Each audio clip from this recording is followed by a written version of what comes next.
to hell, isn't it? Oh, no, it is not. Okay, let me.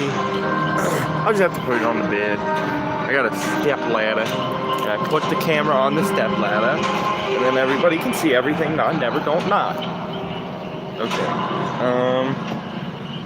where it is. I promise I don't, like, for real talk like a complete moron like that. It's purely for entertainment purposes, and I am speaking like early from Squidbillies. That's all it is. I'm not actually that stupid, I promise. Could have fooled me, they say in unison. A yuck, a yuck, a yuck. Alright, let me just put this down for a sec. Well, that went well. Okay, gotta get it level. It has to, oh, that's why. It's flipped the wrong way. Last time I had it the other way. Oh. And it was not flat. Okay. Okay, alright, here we go. Let me just find a way I can. This is always the hardest part of the stream. Set up the cell phone in a way where it's not going to fall and you can see things. Are we good now? It looks like it's good. A minute and 40 seconds of pure having to set things up. There we go. Okay. You know, I feel like I should have started the stream a little, let me move it back a little bit, see if I can't get a better angle. There we go. That's better. You know, I probably should have started the stream sooner. What the hell? There's 3 Steves. I probably should have started the stream sooner, though, because I just played a really good game, 4K game, as Legion. And yeah. I'm alright. I'm alright, Killer. I most of the time just let the other side win, just because, like, I know how toxic this game can be. So getting a break is nice, and, you know, who knows, they might even pay it forward, which is nice because that helps relieve some of the toxicity from this game, which is much needed, and gives survivors a break a little bit, which is much needed. Yeah, most of the time I just let them win, but, you know, play friendly killer, but I do play serious killer here and there, which it's a good time to do so as well, because I just last night got the Robbie the Rabbit Lost mascot Silent Hill skin for the Legion, so that's really cool. So I can finally play a Silent Hill character without playing Pyramid Head, because I suck at Pyramid Head.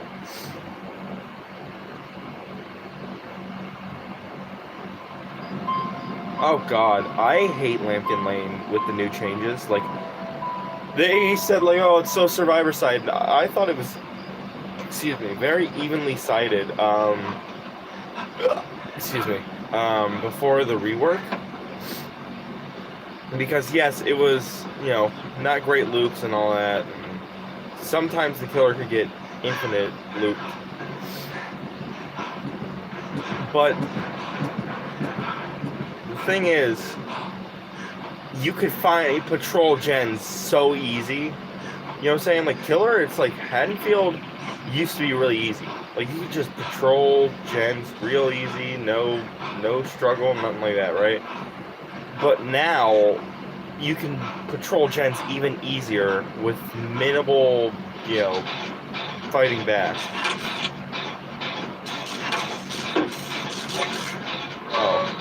Oh no, it's Plague. It's Vommy Mommy. Oh no. Is he trying to tame her? I think he's trying to tame her. That's funny. He's trying to tame her. You guys are certainly something.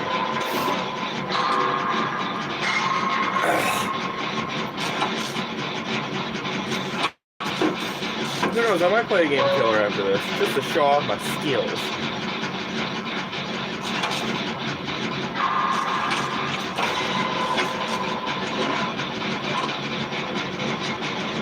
come down here. Don't bring her down here.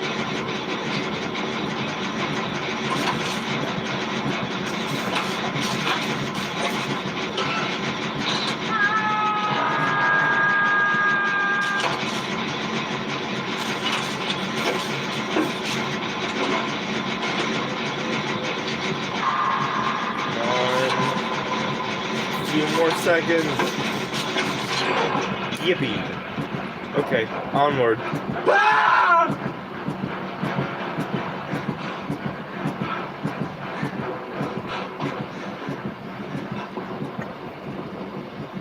What are you guys doing?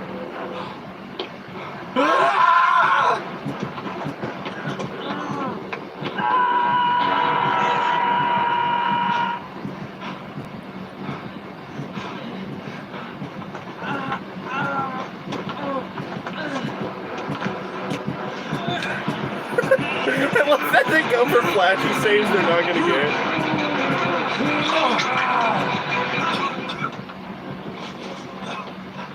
Like, nice try with the beamer, bro, but you're not getting that. I'm the only one that isn't injured, so I'm gonna go take care of that. Okay, never mind. I'll just scream. Screw it. See that? The only way to heal yourself is to drink water. So drink water, children. Or the internet boogeyman will come for you.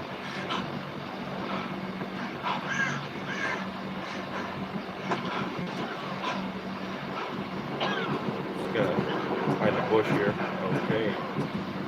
This map doesn't have bushes calling me. Well, it does, just not on this house. I see that Leon skin. Nobody ever uses that Leon skin. Oh, you're going after me, huh? What about me?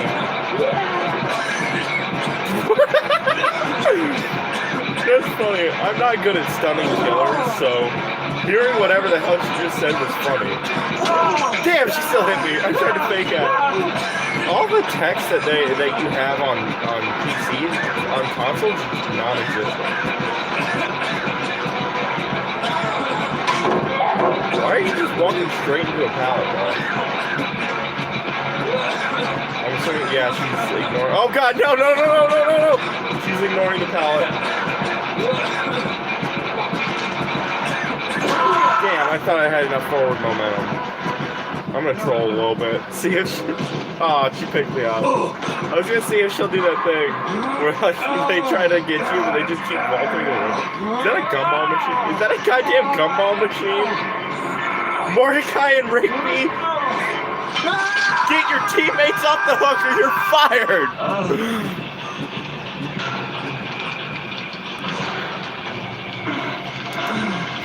Since you guys cannot see the state that we're in, nobody's done gens but me. We've got only one gen done. I'm first hook state, Steve's first hook state, the other Steve's first hook state, and the Leon is dead hook and down. So we are just a merry bunch of jackasses here. Oh. And now there are three. Oh, okay, never mind. Three of us, she's slugged. Let's see. One of us is injured, two of us are being slugged, one of us is on hook, and she's in chase with the one that's injured, so. This has been a hell of a game. You spin me right round, baby, right round. Jerome! Mama Bowie! Well. Might as well have taken the chance to maybe unhook if, that's what I say is like, killing yourself on hook is not the same as just trying to unhook. And that's something that bothers me. People act like, oh, you're trying to kill yourself on hook. No, I'm not. If I'm gonna die anyway, I might as well take the chance to get off the hook. You know what I'm saying? Like if I'm hooked, say there's two people left in the game. I'm hooked, the other person's being chased or whatever the hell, right? I might as well take the chance to maybe get off the hook and second chance it than, you know, you know, just accept my fate, you know? That's something I say is if we're being camped, tunneled, slugged, you know, there's nobody left in the game but us, it's not killing yourself if you're, you know, going for an unhook for a second chance, you know what I'm saying? If all hope's lost, you might as well try.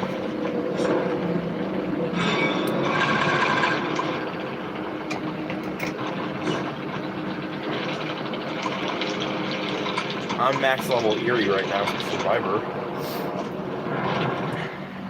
Alhamdulillah. I have no idea what that means, but I think I heard it in Assassin's Creed Mirage. You know, somebody once said we need an Assassin's Creed chapter for this game, and I'm like, what? Like, don't get me wrong, I love Assassin's Creed, but I don't see how, apart from, like, Survivor skins, it could work. Somebody pitched Xiao Yun as a killer. Like, what? Why would Xiao Yun just kill people for no GD reason? That goes against the entire creed of assassins. Like, the whole point, like, literally one of the tenets of the creed is I will stay my blade from the flesh of the innocent. So why would she, like, oh, well, she can be mind controlled. Like, I don't think Xiao Yun would work in any way. Like, what? I also got Sable Ward recently, so that's nice. I'm saving up right now for Gabe, and then I'm just gonna kind of get killers and survivors as they go on. Not this, but this is really cool. I just want to show you guys. Look at that, the Were-Elf. We finally got another like monster killer kind of. Yes, it's a skin for Huntress, but it's like I'd rather have the Were-Elf than nothing. You know what I'm saying? And it's very cool. We finally got, you know, another monster survivor, like the monster killer, kind of like the Minotaur. Also, I realized you can see Anna's face through this, and that's weird. What was I looking at again? Oh, hey, free gift. I was kind of hoping for Eerie shards. Tisk tisk.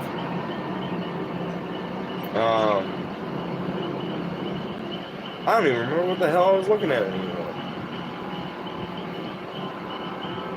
Oh, yeah, that's what it was. Because, like, there's a lot of good cheap killers. Like, I want to get Hux and Dredge, but I'm not even gonna play them, so it doesn't matter. But like after I get Gabe, I'll probably get some of the cheaper killers. Like Twins has a perk I would definitely like that I think would be cool to have. But the ones I'm focused on right now are Spirit, Clown. Yeah, that's it. Speaking of Clown, you know what's funny? There are certain characters whose outfits are improved, like all outfits are better than their main outfits. With Clown, this is not a Clown outfit, this is a ringleader's outfit, okay? So if you just go in, you can keep the head, you just go in, and you put this on him, look at that, look how much his design improves from having an actual Clown outfit. If you really wanted to, you could even go with this one, or this one. Personally, I think this one fits the Clown the best, but it's just funny how, like, this is better than his actual design. You know? I don't know.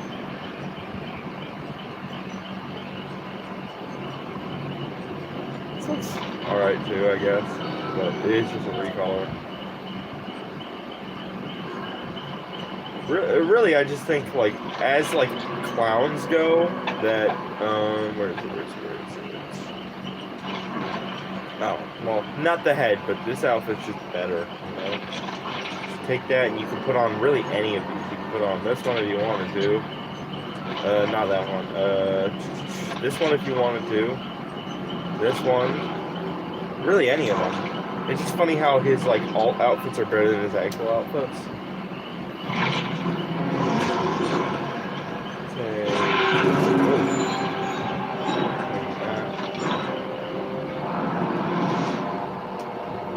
Oh, look at that.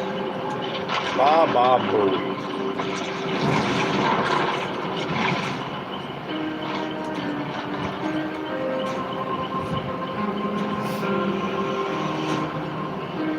Okay, I want this one. I want to put more charges on it, and I want more usually I run medkit, but I'm saving. I'm trying to build up some more add-ons for medkit. While we're here, I might as well show you guys because I can just find it from the menu. Oh, there it is. I bought this one yesterday, and I'm very, very happy with it. It's so cool. Or not. I mean, that's cool too. I mean, baba boy. Oh God, Fangman. Idea, the entity. I'm in love with you. There's no teammate I hate more than Fangman. I absolutely despise Fangman. Like, in fact, it's so bad that last game I played as Killer before I started the stream, I was going to play nice Killer, friendly Killer, right? So I'm nodding at this Fangman, and she doesn't trust me, whatever. I try to walk towards her, and she stuns me. And I just get so, like, it's not even about the stun, I'm just like, oh my God, I hate Fangman so much. So I just decided to go aggro, and I got a 4K. Usually I let everybody live, but I want to get my MMR just a little bit higher. The thing is, one of the benefits of playing friendly Killer is it keeps your MMR a little bit lower, and I know skill issue, everybody's gonna say that, but playing Killer on console is hard. So anything above, like, P20, really P10, let's be honest, like, with my skill level, it's just, like, too hard, you know what I'm saying? Because once you hit, like, over P10 characters, you start getting the Sabo squads and the bully squads, and people who will, like, spin you and stuff, and it's just annoying, you know? And it's hard to keep up with, especially because I'm farsighted. I have an astigmatism, you know what I'm saying? Like, I don't have great eyes, and when I get all turned around, it, like, disorients me so much that, like, it's not like, oh, okay, well, right back to it. Like, I will completely lose you.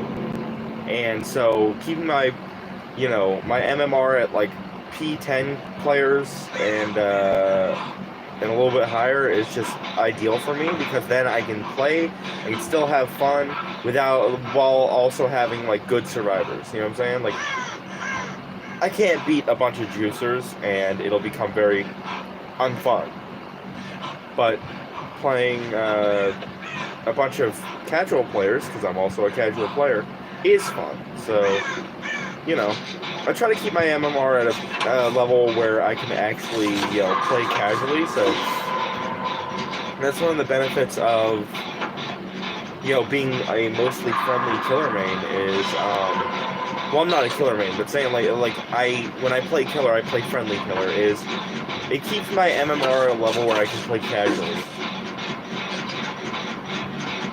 So I definitely enjoy it.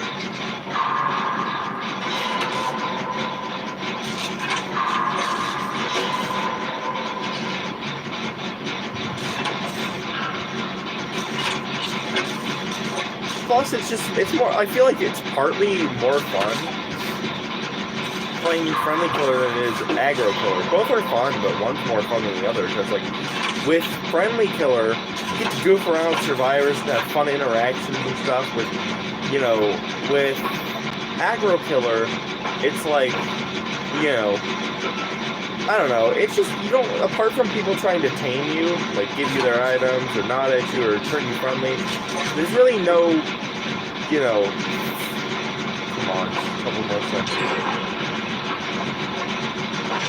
There's really no, like, fun interactions to be had. So that's partly why I really enjoy playing friendly Killer so much, is because you have these fun interactions. Like, I had an interaction yesterday with Killer where we were on this map, and he was standing here pretending to play this. Fangman was standing here pretending to play this, and I was pretending to play this after we came in from a concession stand.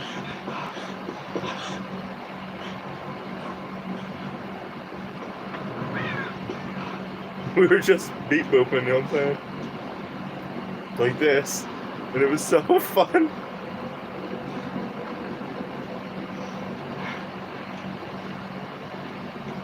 So I wanted to come in, but No,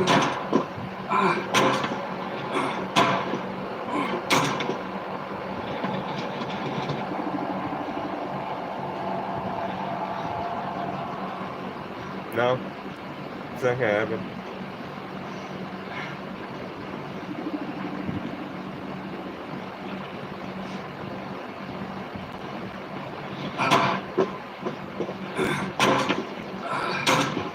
I want somebody to come in here. I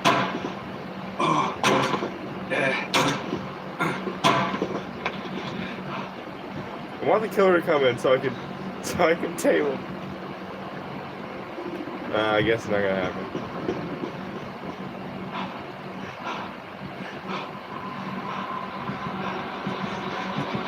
Oh!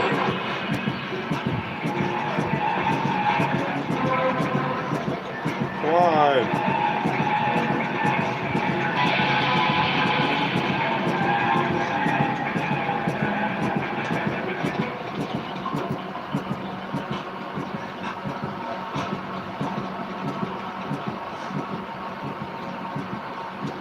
Okay, so he's just letting us win.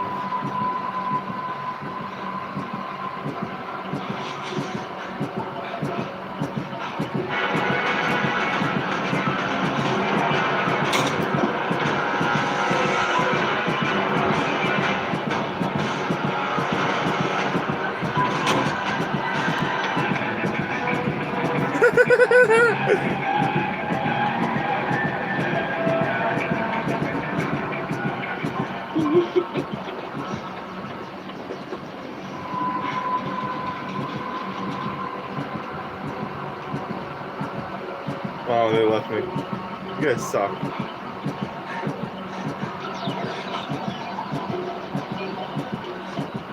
See, we were just goofing around like this and it was fun. Beep boop.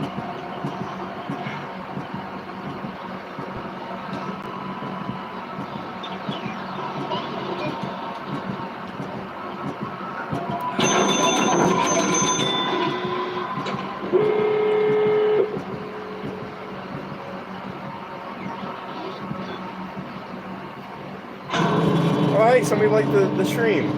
Thank you a lot. That's very cool of you. Oh. Let me just... I always forget to turn on live chat. Oh, hey, welcome to the stream. That's very cool of you to be here. We're just goofing around with just Chucky here, and, oh, and they're gone. Well, suck to suck, right? That's what I say. Oh, hey, look at that. I got a challenge done. Neato, as in Magneto, Marvel reference. That's a joke. I'm not even really into Marvel. I like DC. Batman and Green Lantern, best superheroes. Fight me. I don't care. Superman too. I like Superman a lot too. Honestly, I just think like, if you wanted to know my opinion on the best superhero ever, you could really point to anybody in the Justice League, and it's there. Martian Manhunter, Wonder Woman, Batman, Superman, Green Lantern, Flash, Plastic Man, even the JLA. You could honestly point to the JLA as well. I don't care. Like, as in, I don't care which one. Justice League Dark, JLA, just the standard Justice League. Really, any of them. They're great. Oh yeah, I got Ripley recently as well. Mortal Kombat 1 soon. I'm just not super good at it. I'm not like a mega juicer or nothing. I mean, I'm pretty good. I got a good couple of strings as Rain. But for Ermac, my other character I'm trying to main, forget it. I can't make a combo to save my life. I mean, there's this one 6-hit combo I'm trying to do that I labbed a little bit, right? And the 6th hit just won't even land. Like, you can hit like maybe 5 of the hits and then a super move. I mean, that's like it. A heavy lactator? What the fuck? These motherfuckers have the weirdest name. I wish they'd add that to Xbox. I want to have a weird ass name, but they won't do it. It's just my fucking username. Well, I mean, I blur it out so people don't harass. But it's still like, man, I wish I could put a fucking stupid ass username. That'd be fun. It'd be funny as well. Remember Jeff. I mean, I played the other day with a person whose username was Wesker's Sweaty Balls. I mean, it doesn't get much weirder than that, right? Oh, hey. Letting off some steam.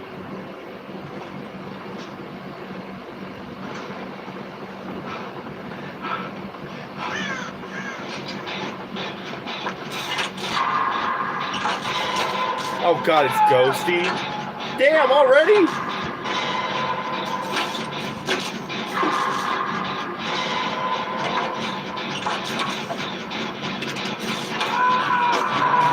That's cool that we got a like on the stream. That's a first. I don't ever get likes on the stream, so it's very cool. Even if nobody's watching, that's still like crazy, psycho, bonkers, very rad. That's very cash money of whoever put a like on my video. Shit. I got distracted with talking.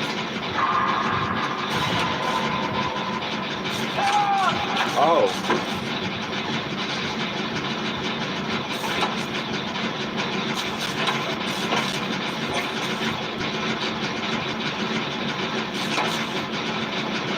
James really needs some Jesus voice lines. Honestly, I think because, like, if every PTV they went and gave, like, I don't know, 2 or 3 characters voice lines each time until, you know, we have, like, everybody in the roster speaking, it would be so much better. I wish, since the Resi characters get to speak, that, like, the Silent Hill characters got to speak, like, I would love if, you know, Maria said something like, you know, that one thing where she's like, I told you, I'm Maria, you know, stuff like that. It's like, do I look like your wife or your girlfriend or something like that? You know, just like voice lines like that. And James could have just, even if it's just him occasionally saying, like, could she really be here? You know, just like, I don't know. It'd be funny if you're just like in the middle of a match and he said something like, how can you just sit there and eat pizza? You know, just stupid BS like that. Like, I would just love if the characters got, like, voice lines. I mean, Heather, she could say things like, it's bread. God, I wish they were voice lines for the Silent Hill characters. But hey, here's to hoping that if they ever had Cry of Fear, that Simon gets voice lines, because that would suck if he doesn't. I just don't understand getting licensed characters, but not having voice lines for them. Like, I know it would cost money for voice lines, but all you have to do is really pay. Like, you already have the rights to the game, the character, the whole shebang, right? Just pay James's voice actor.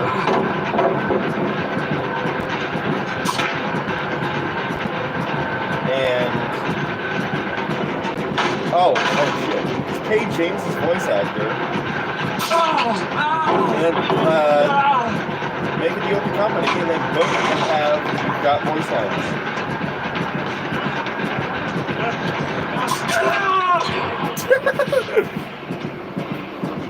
That was bad. But yeah, just pay for James' voice actor, make a deal with the company, and then boom. Just take voice lines straight from the game and just put them into this. Even if they sound outdated, who cares?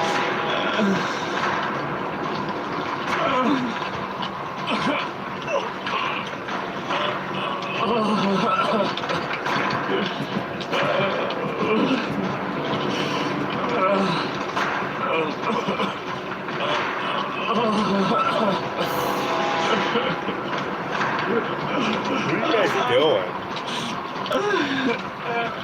Solo Q sure is a hell of a thing, huh? Hello? You're just gonna let me go to second stage, huh? You guys suck. They're just gonna let me go to second stage. Wow. I hate solo queues so much. My teammates really just let me go.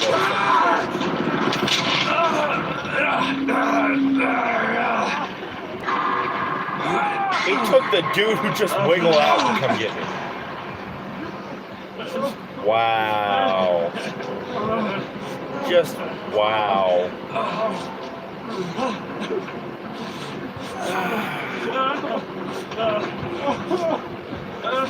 I hate every last one of them.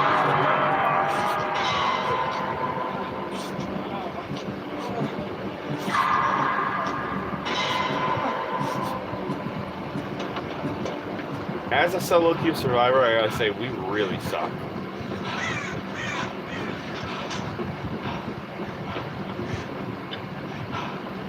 Like, we are the absolute worst teammates ever.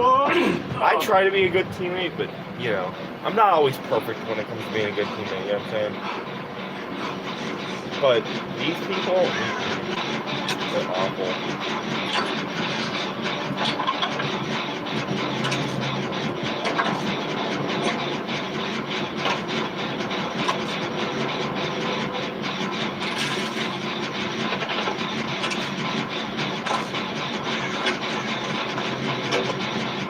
Hello there!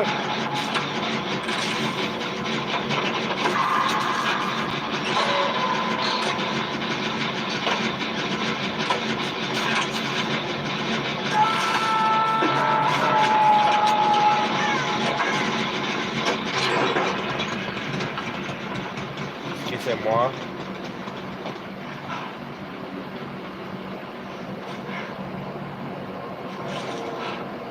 I already know Ghosty's nearby. Oh. Huh. Guess he's not.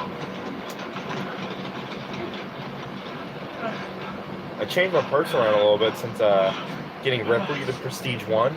I'm now using Light-Footed as my part of my main setup. It actually has been paying off a lot. Like, I've actually been able to be a better teammate because of it. Because a lot of killers, they can't hear you sneaking up behind them. So you get a lot of good, like, flashy saves. Not like flashlight saves. I mean, like, flashy as in, like, you know, spectacle. That's what I mean. Sorry. Should have specified.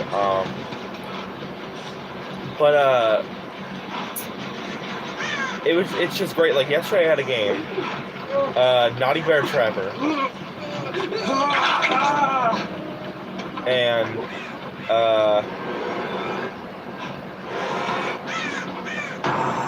shit.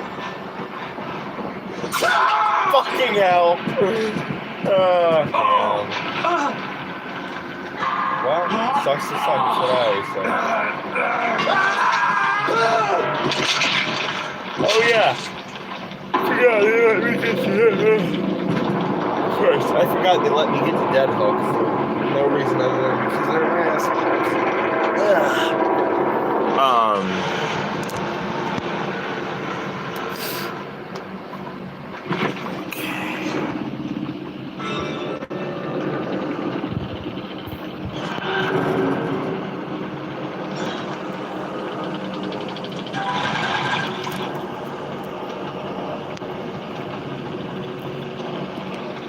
Okay.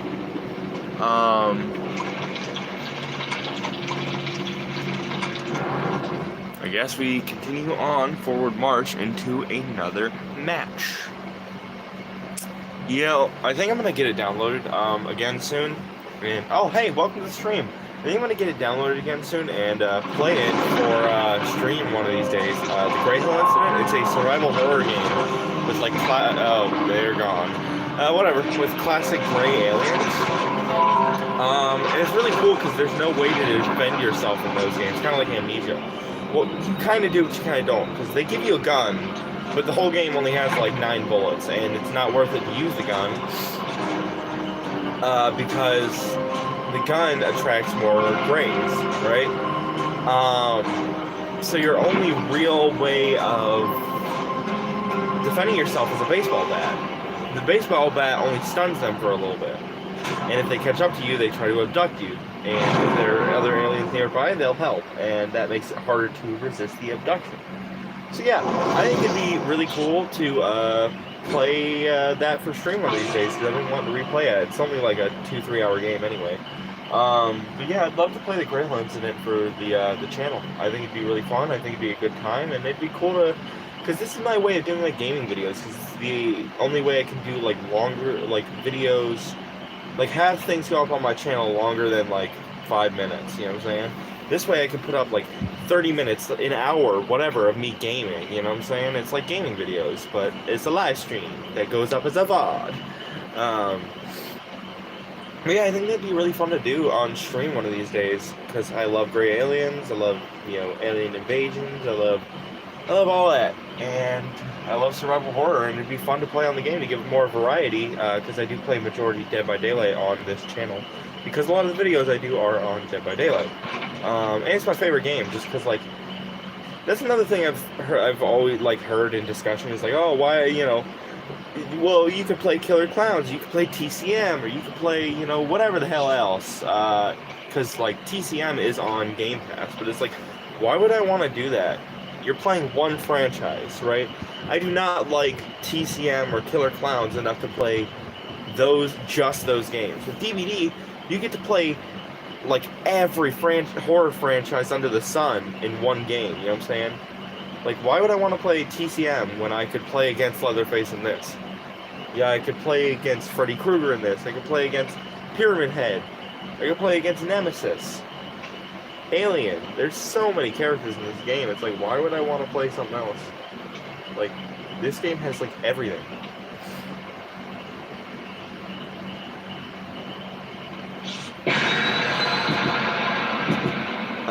But yeah, this game, Silent Hill and Cry of Fear, are kind of tied with my favorite game of all time, you know?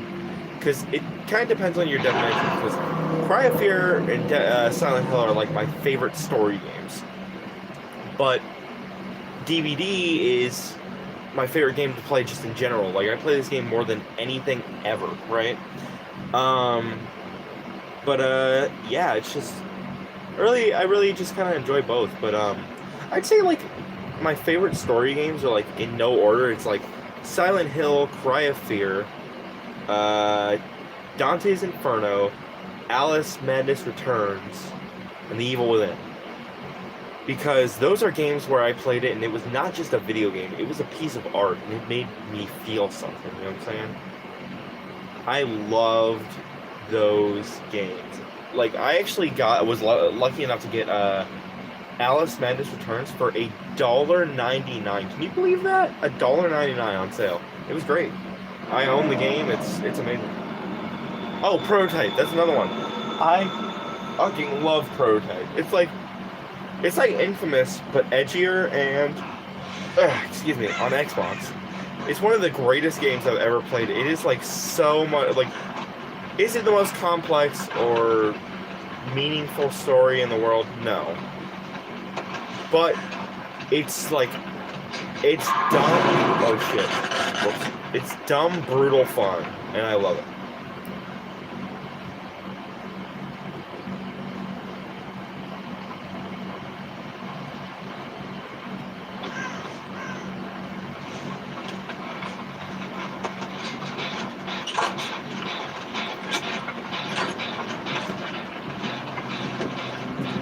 Oh no.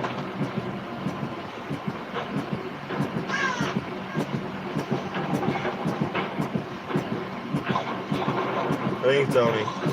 No, it's Hag.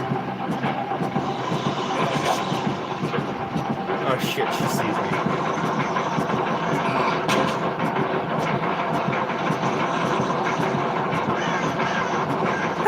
She got spawned twice! Yo! That's wild! Oh no. Please, I gotta go. I'm bailing. I'm not as good as her at looping. Okay, I gotta go.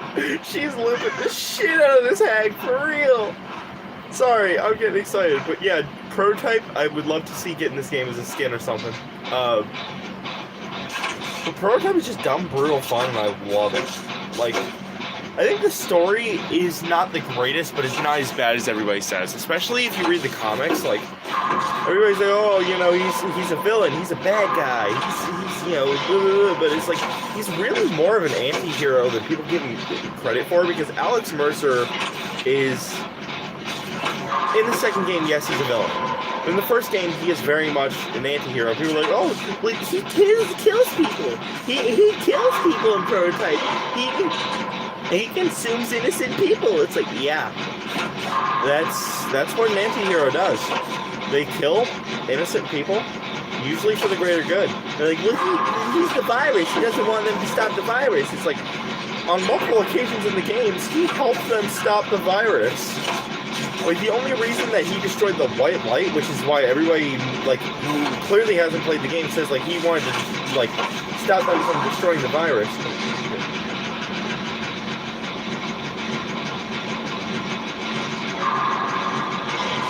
I thought I heard something. But it's clear that people who haven't played the game don't understand. Because they're like, oh, he wanted to stop them from destroying the virus. He didn't. He stopped the white light because it was going to kill him. Because, spoiler alert, give me a second, because this is going to go up as a video because nobody's watching right now. Fast forward. Oh God! He is the Blacklight virus. He's not Alex Mercer. Alex Mercer's dead. He's just the Blacklight virus, right?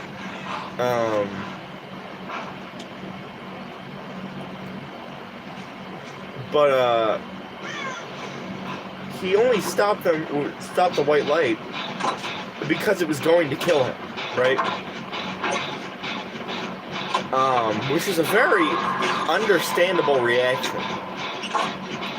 But he helped them take down Elizabeth Green. He helps take down multiple hives. He helps take down some hunters. Well, a lot of hunters. Point is, he's constantly helping out the military with shit when he could have just said, fuck it, killed them motherfuckers, right? So he's not evil, he's an anti-hero, and there is a difference. You're not very bright, are you?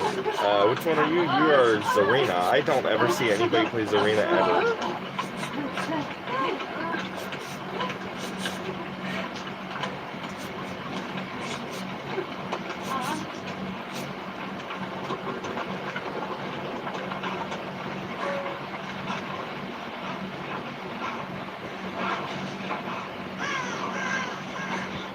I thought that was a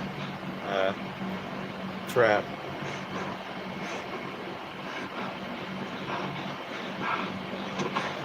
There it is. Oh God! Fucking shit! Oh God, that scared the fuck out of me. I hate Hag just because she's like a mobile camper. Like, I say that all the time. Hag is like really boring to face. Like, Trapper, he traps you, he's annoying, you know, so Trapper is annoying, he traps you, you have to, you know, you have to get it off your leg, but the thing is, Trapper has to come to you to get you from the trap, you know what I'm saying? The Hag can just fucking basically mobile camp you.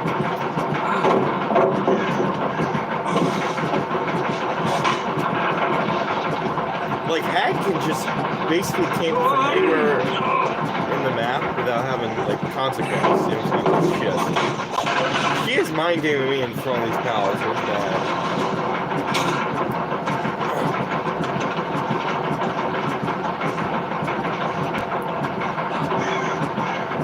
She's not gonna expect me to leave the loop. Bitch. Bitch. Bitch. But, yeah, that's something I find funny, is just because, like, Alex Mercer, on multiple occasions, was actually... What the hell? Was... She had plot twists! I was running over there to help! But on multiple occasions, he helped the government, like, weaken the virus and take down the monsters that the virus created. It's like... And the one thing that he did that was maybe not so favorable was stop them from basically killing him. Like, that's not that bad. Yes, he went all, like, psycho, you know, like, I'm the virus, you people are beneath me, superhuman. Like, I'm better than you people. You know, Homelander, I'm stronger, I'm smarter, I'm better, I am better on them. And was like, I'm going to create the super. I don't. Really? Is that necessary?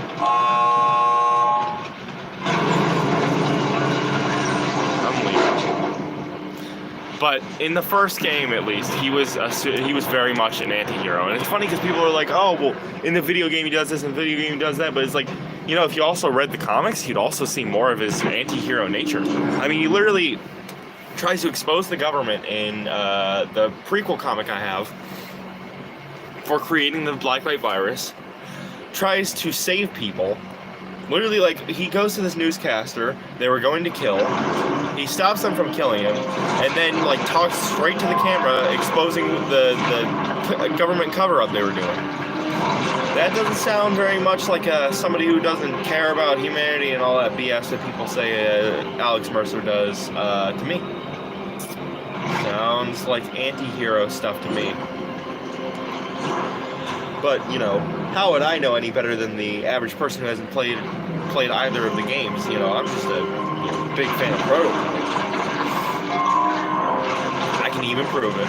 I know nobody's asking me to because this is a video nobody's watching, but just to prove my point, I'd like to go to Own Games, and look at that, Prototype 1.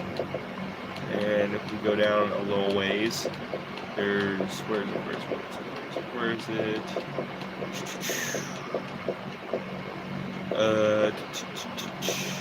Right here, Prototype 2. And while we're here, I might as well re-download the Greyhound incident. But yeah, it's just funny because people act like they know better than me or other Prototype fans about, like, his level of villainy, as if they didn't literally not play the game and we have. Honestly, I'm still waiting for P3. Like, literally, Activision was bought by Xbox. Therefore, Microsoft has the rights to the Prototype franchise, okay? And it's in their records that at one point in time, they were working on Prototype 3. But it was canceled, scrapped, whatever, by Microsoft. Therefore, like, if they reboot it, you know, remaster it, whatever you want to say, they could make a lot of money and revive the franchise, and we could have a third game. And something I always thought was a major bummer is that, you know, Infamous got to have DLC, it got to have multiple games, you know what I'm saying? Like, they got Infamous 1, Infamous 2, Festival of Blood, the other DLC, I can't remember what it's called. They got Infamous Second Son, they got Infamous First Light, which is my favorite. But Prototype only got Prototype 1 and Prototype 2, and Prototype 2 was not that great. It was fun, but the controls were very heavy, if that makes sense. Like, the running felt more impactful, the combat was great, but the traversal and everything that made the traversal in Prototype 1 fun, they got rid of in the second game. Like, the super jumps feel more like a Hulk super jump, which makes sense because the studio beforehand did make an Incredible Hulk game, but the super jumps feel more like a Hulk super jump in Prototype 2 than just like a really quick super jump. I mean, everything in Prototype 2 just feels really bad compared to the first game. Like, besides combat, of course, like the running on walls, the super jumps, the gliding, the, you know, the thing you can do when you're gliding to gain more altitude and distance. Like, everything in Prototype 1 traversal wise just feels way better. Like, I would argue like it even feels better than like the Spider-Man game. Like, that game really nailed traversal. So, I don't know, I wish they would just, like, make a third Prototype game where they have Prototype 1's traversal, but Prototype 2's combat. And they've already got a pretty good story set up with Elizabeth Green's son, Pariah, who, even in the comics, we never knew what happened to him. We know that he exists, we know that he's out there somewhere, and that he didn't die, We don't know what happened to Pariah, where he is, what's going on with him, how strong his powers are. But it said that he could be... Oh god! Oh my god, it's Trickster.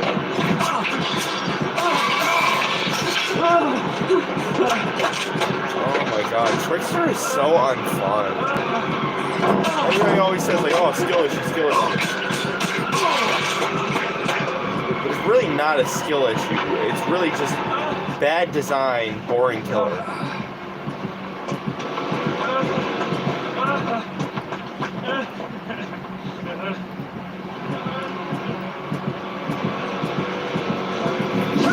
Well, I threw the pallet. What the hell? It started the animation and everything. Oh my god.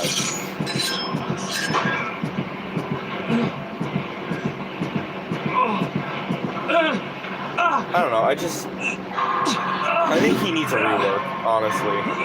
Like, I don't think Trickster is balanced at all. I think he's a bad character. Oh, great. They're doing an invocation. I think he's a character that is pretty bland in design, really bland in backstory, and was just pandering to one market, and that's it. Like, the people that like Trickster, like the people who like K-pop, they love Trickster. But everybody else does not like Trickster. Like, the average person is not going to like Trickster. If you like Trickster, you really like him, but if you don't, you don't. And I don't.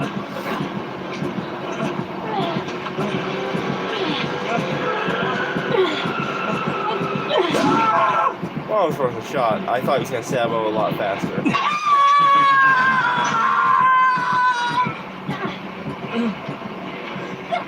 Ah, she's wearing Converse. I didn't notice that. That's funny. Oh, God. Adam Francis, DC.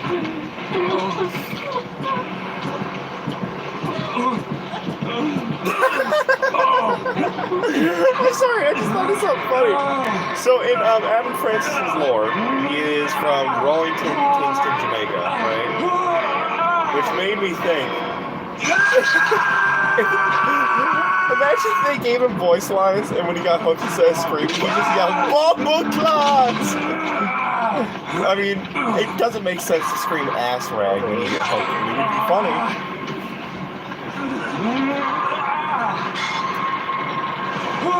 It would be funny to hear some of the foreign characters curse in their native tongue. I doubt we'll ever hear it, but so it would be funny.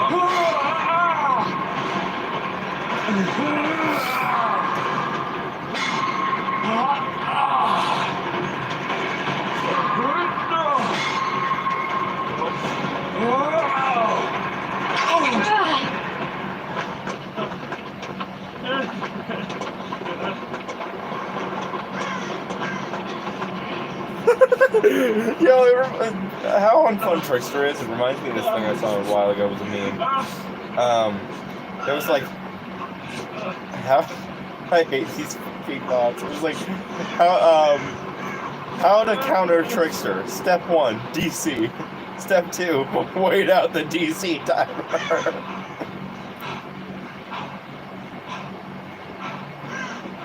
You know, they recently addressed the rubber banding problem, which is nice, and I'm glad that they're actually acknowledging how shit the latest update is. That shit was just funny, though, because it was like step 1, DC, step 2, wait out the DC timer.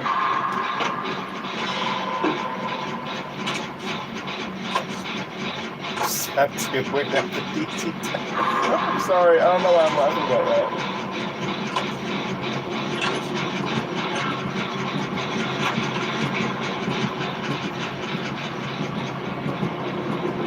You know, I was thinking recently, you know, it'd be a cool killer for DVD. Since I always talk about how much I love creepypasta. Besides, like, Toby, I think Tiki Toby would be really, really cool. But I think one that would be really cool to have in the room would be Kage Cow. Or Rouge the the Proxy, which I doubt we'll ever get those two characters. But I would love a creepypasta chapter with like Slenderman and Laughing Jack as killers, like original killers, and skins from the Legion of Jeff and Jane the Killer. Then maybe a sword skins of Kage Cow, Ticky Toby.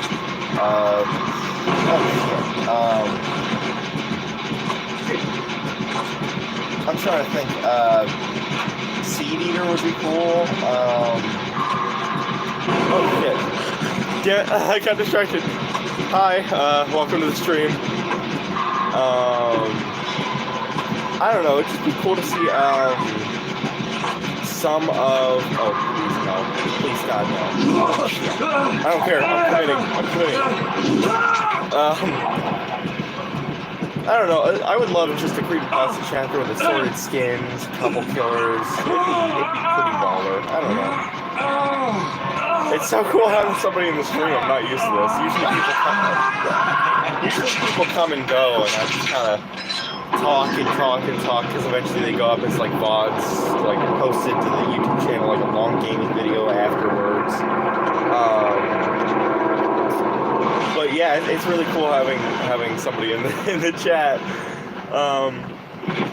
But honestly, when it comes to making like a creepypasta chapter, you could really just mix and match whatever characters you wanted to. Like, if Behavior were to even get the license for something like that, like, honestly, you could pick any of them. Because there's so many characters that you could basically do a whole collection of like 10 skins and a couple characters. But I don't think there'd be any survivors. I don't think there's any characters that would fit for survivors, since usually in those stories people don't make it out the other side. Oh shit, I gotta put on an add-on. Unready up! Damn it! Okay, I'm gonna go with a med kit. I'm gonna go with this one. And I'm gonna go for speed. Speed is key. I am speed. Where is... Right here, White Ward. There we go. If they do...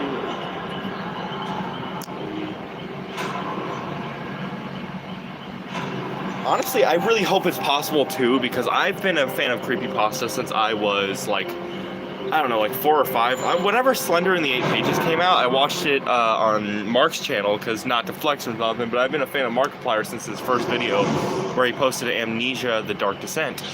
And I think the only thing that would stop us from getting a creepypasta chapter is that there's really no way to attain the rights, in the sense that the stories don't really belong to any individual person. They just apart from Slenderman, because Blue Isle Studios, who made the Slender games, own the rights to the character of Slender, which lately there's been a lot of things pointing towards maybe getting a Slender chapter, because Schmuckles, who is a YouTuber who covers possible future content, contacted Blue Isle, and usually they're very vocal about collabs and things that we might get, and things that, you know, they're planning on doing. Have been they said that they, and I quote, they're not at liberty at this time to discuss any future projects regarding Slenderman and DVD. So apart from Slenderman, I don't know, I think that's the only thing that would stop us from getting a chapters. The stories just kind of belong to the internet. There's been so many people who have written stories about every creepypasta character ever that there's really, I don't even know who they'd go to make chapters or skins or killers or whatever with creepypasta characters, because there's so many stories, and I don't know what the rules are on internet stories on who owns them, because if you publish it, right, and you're not making money off it, and it's purely just for people to read and enjoy, then is it really yours, or is it the internet's? You know, it's kind of like Slenderman, just going back to that thing. It's like the Slenderverse. Everybody from Marble Hornets to, you know, creepypasta to movie characters to video games, you know, Slenderman's been in everything, because he's not one. Oh god, shit, that scared the dog shit out of me. I should have been more aware. Oh no, but he's just kind of the internet's boogeyman. He doesn't belong to any one person. He is, you know, he's just he can be whatever he needs to be. Video game character, movie character, you know, basically anything. You know, Slender Man is what he needs to be. Yeah, that was a pretty bad jump scare, I'm not gonna lie. But yeah, Slender Man is whatever he needs to be for the story, you know?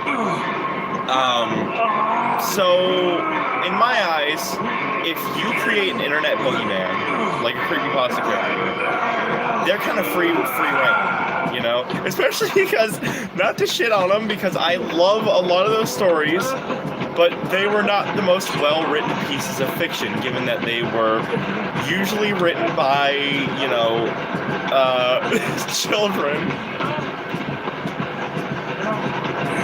Oh, he left. They were usually written by, like, kids ranging from, like, 11 to, like, 17, we'll just say. So, it's like, you know, there's got to be people who are better at writing that come along and, you know, improve upon those stories. Because, like, for example, Jeff the Killer. If you look at Jeff the Killer in his original story, not to shit on it because I loved it when I was a kid and I love it now, it's not very well written. It's not a very well-written thing, but it's to be expected because it was probably written by some 12-year-old who wanted to create a killer version of the Joker.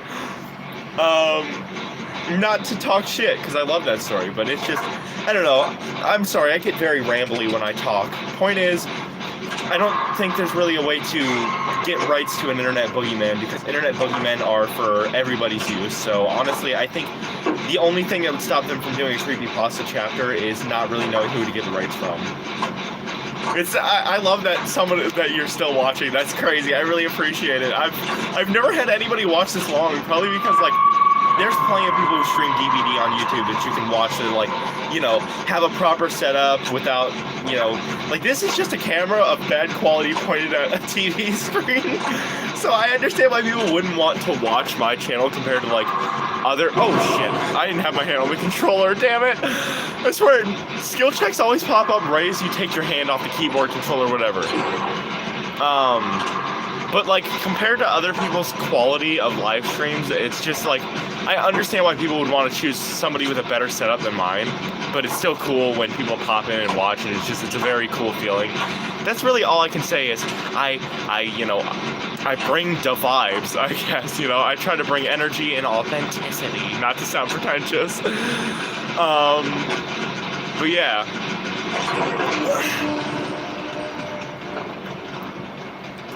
Okay, we're down to one gen and only one hook. That's crazy psycho bonkers. Okay, I'm gonna try to take hit for... Oh, are you not being chased? I'm gonna take hit for you. Oh, I get stuck on things. I think that's my biggest issue in playing Survivor, which I'm a Survivor main, so you think I would have fixed that issue by now, is, I get stuck on things very often. But yeah, speaking of Survivors, earlier we were talking, you and I, in the comments, we're talking about Cry of Fear, and I do this every single stream. I talk about how much I want Cry of Fear in the game.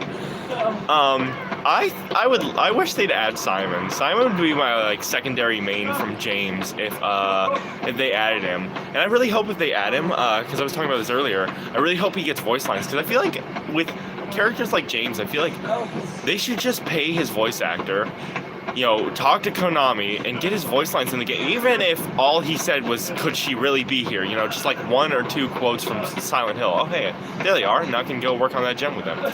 You know, I'd rather have one or two quotes just to add personality to him, you know, than nothing, you know? Like, I just wish, like, every PTB, right, they went back and they added 2 to 3 voice lines for every character, you know? Just like every PTB, you pick 2 or 3 characters, give them 2 or 3 voice lines. It would add so much personality to the game. Dude, yes, I would love a Sophie skin. Like, I think Cry of Fear is enough to get, like, a double chapter, in my opinion. Not double chapter, like 2 survivors, 2 killers. You could honestly just, like, you could go with skins and everything. Like, I think they could go with, like, the Saw Runner, the Saw for skins for the Hillbilly. Original killers, you go with, like, a Slower or, you know, the Mace enemy, and then you could have like Simon and Sophie. And Simon's got so many hoodies in Cry of Fear, you could easily have so much customization, have so much fun with it. And like I know Pete, like I could just imagine like Hello Kitty Simon running around with like Bunny Fang. And it would just be so funny, you know what I'm saying? Like, I would love to see Simon because the voice lines would be great. Yes, the French line. Oh God, I love it. But there's just so many like options for customization. Plus, if they really wanted to do it, they could get access to both, like pay Andreas for both his games and get skins for. You could have Simon and Sophie as survivors with skins for David from Afraid of Monsters. Like, honestly, you could have skins for Afraid of Monsters, Cry of Fear, just like a whole chapter, and it would just be so good. I actually have a chapter I did a while ago on Simon, and I think what would be cool for him would be perks that focus on his like loneliness, if that makes sense. Like where he works, like kind of like the opposite of Dwight's perks, where he works on gens faster by himself, but slower with other people. And when he works on gens, like if somebody starts working on gen with him, he can just say something like his opening monologue with the whole like, I've always felt alone as long as I can remember, and I'm not sure if I like it or if I'm just used to it, that whole thing. Sorry, I'm just still laughing at the French. Oh man. I also think what could be cool is which I feel like it'd be more work than it's worth, but adding his cell phone as like his flashlight, like like when he goes to flashlight, you just imagine getting blinded by a goddamn cell phone. And it could have like messages on it and stuff. It'd be cool. I would love a Cry of Fear chapter. Like if I could add 3 survivors into the game and only 3, it would definitely be like Simon from Cry of Fear, Isaac Clarke from Dead Space, and I'm gonna have to go with either Sebastian Castellanos from The Evil Within or Simon Jarrett from Soma. Because like I think we need more like standout survivors, and because we don't have any survivors wearing hoods, I think Simon would really stand out like that, with that being his thing. And because we don't really have any like robot survivors, you know, that would make the other Simon from Soma stand out. And then finally, having a survivor in a full metal suit of, you know, Isaac Clarke from Dead Space would be very visually distinct, and it would be so cool. It'd be so rad. I would absolutely love a chapter of, you know, that. Like I think they really need to collab with Frictional Games and Andreas Ronenberg so they can get Cry of Fear, Afraid of Monsters, Soma, and Amnesia. Oh god damn it! I hate Hawkins so much. How to play Hawkins. Step 1, DC. I'm just joking. I don't DC. I don't care how bad it gets. I don't DC. Oh shit. I got light footage so I can just be gone. Oh no. Oh no. Shit. It's Spirit. Well hey, somebody else joined. Welcome. Welcome to the stream. Dude, this is the most viewers I've had at once ever. This is cool. I don't know if she's still over there or not. I don't want to take a chance. I think she's phasing. Okay, I got light footed, which works really well against Spirit. Like I went up against Spirit after I got light footed. And she tried to phase, and she couldn't find me and went the absolute wrong way on Dead Dog. I was at the top of the saloon. She went towards the generator thinking I was going to be there and go for the window, but I went the complete opposite direction, and she lost me. A little bit of Hawkins. Oh, God. Dude, I wish they just, like, I feel like Hawkins is a map that really needs overhauled, you know? Oh, shit. She knows I'm here. I'm just going to slow ball this.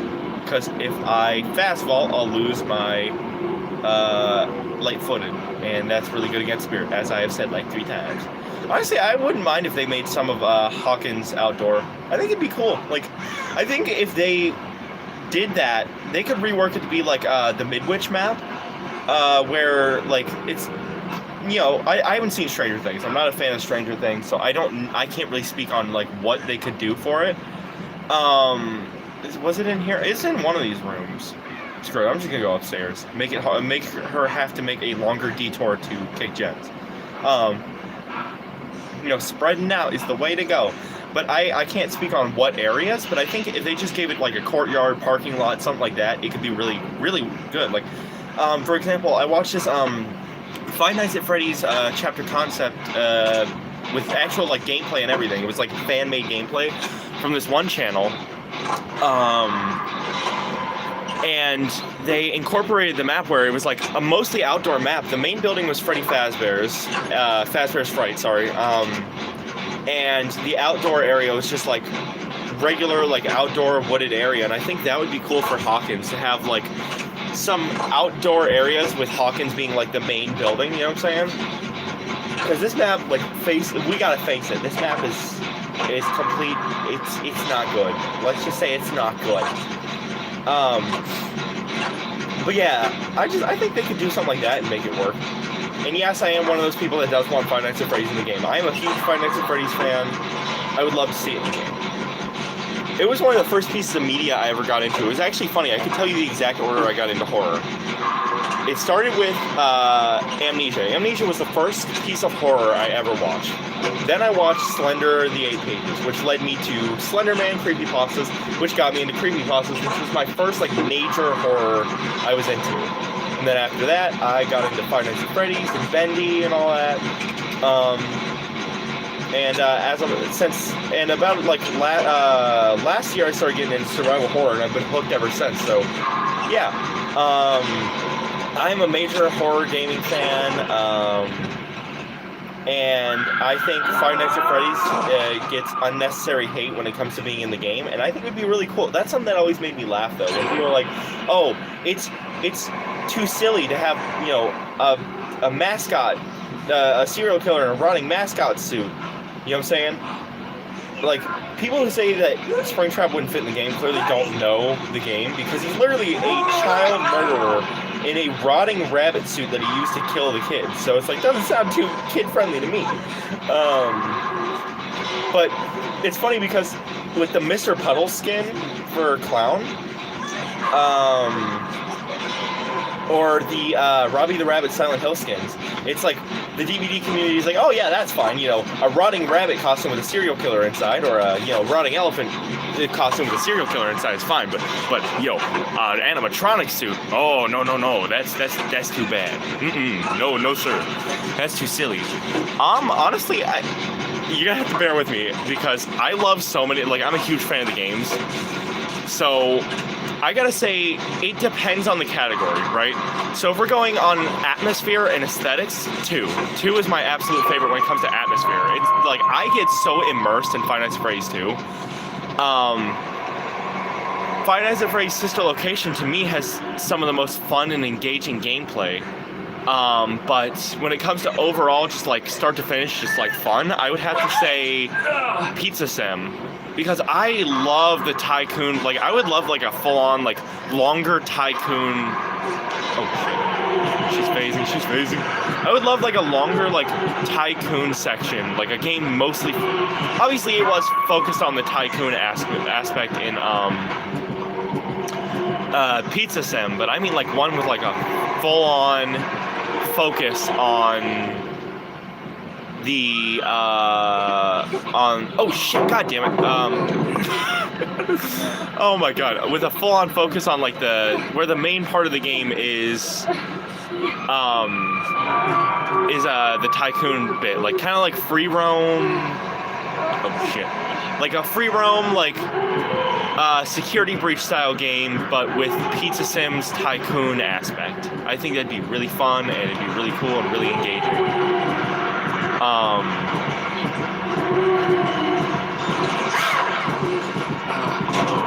Gotcha, bitch. Oh no, that just turned into the Knuckles meme. Oh no, oh shit, I didn't even notice somebody was on hook. Whoops. But yeah, I'd say if I had to choose just one over, like, all categories, though, I would say my favorite Five Nights at Freddy's game was probably 2. I actually got to play it on an Xbox, which the Xbox port of FNAF 2 is awful. But I used to play it on my cell phone back in the day when it first came out. Because I'm not sure if you know this. I'm sure you probably do. It just depends on how long you've been a fan of the games. But back in the day when FNAF was still in its infancy, the games had demos on the cell phone. So you could basically play up to 3 nights on the phone with the demo, right?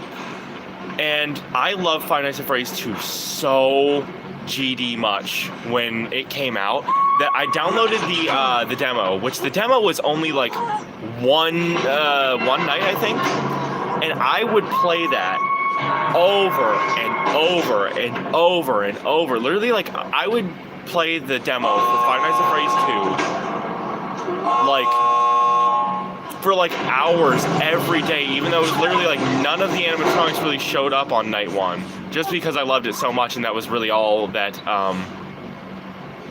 I don't know if we're gonna be able to pull this off. All that 8-year-old me could get at the time.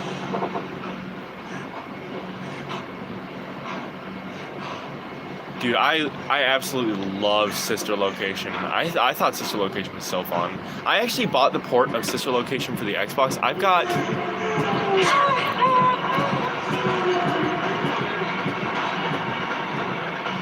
the Xbox port of Sister Location.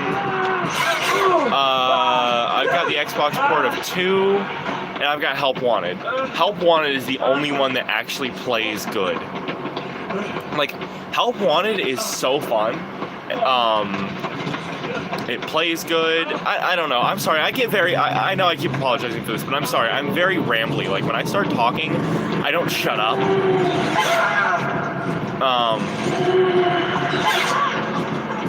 And I kind of go off on a tangent, I guess, where like, I'll talk so much that I start getting sidetracked. So I am sorry if No, damn! I knew I shouldn't have fucking done what she said and gone. This is why I don't go for last second saves.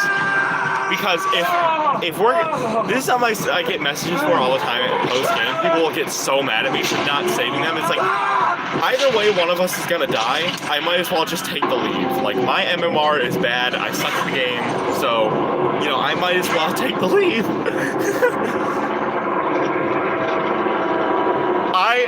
I am so honored. That is so nice. I really appreciate that. That is so rad.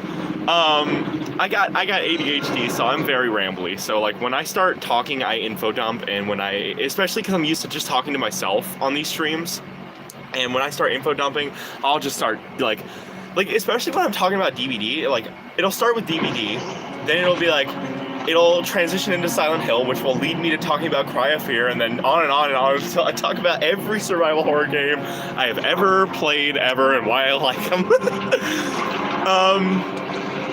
But yeah, honestly, Help Wanted is the only one that actually plays good on Xbox, which is funny because it's originally a VR game.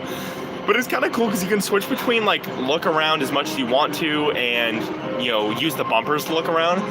The only game mode that doesn't play so good on there is Night Terrors, because you have to use the VR mode and the sensitivity is so wonky on the Xbox ports.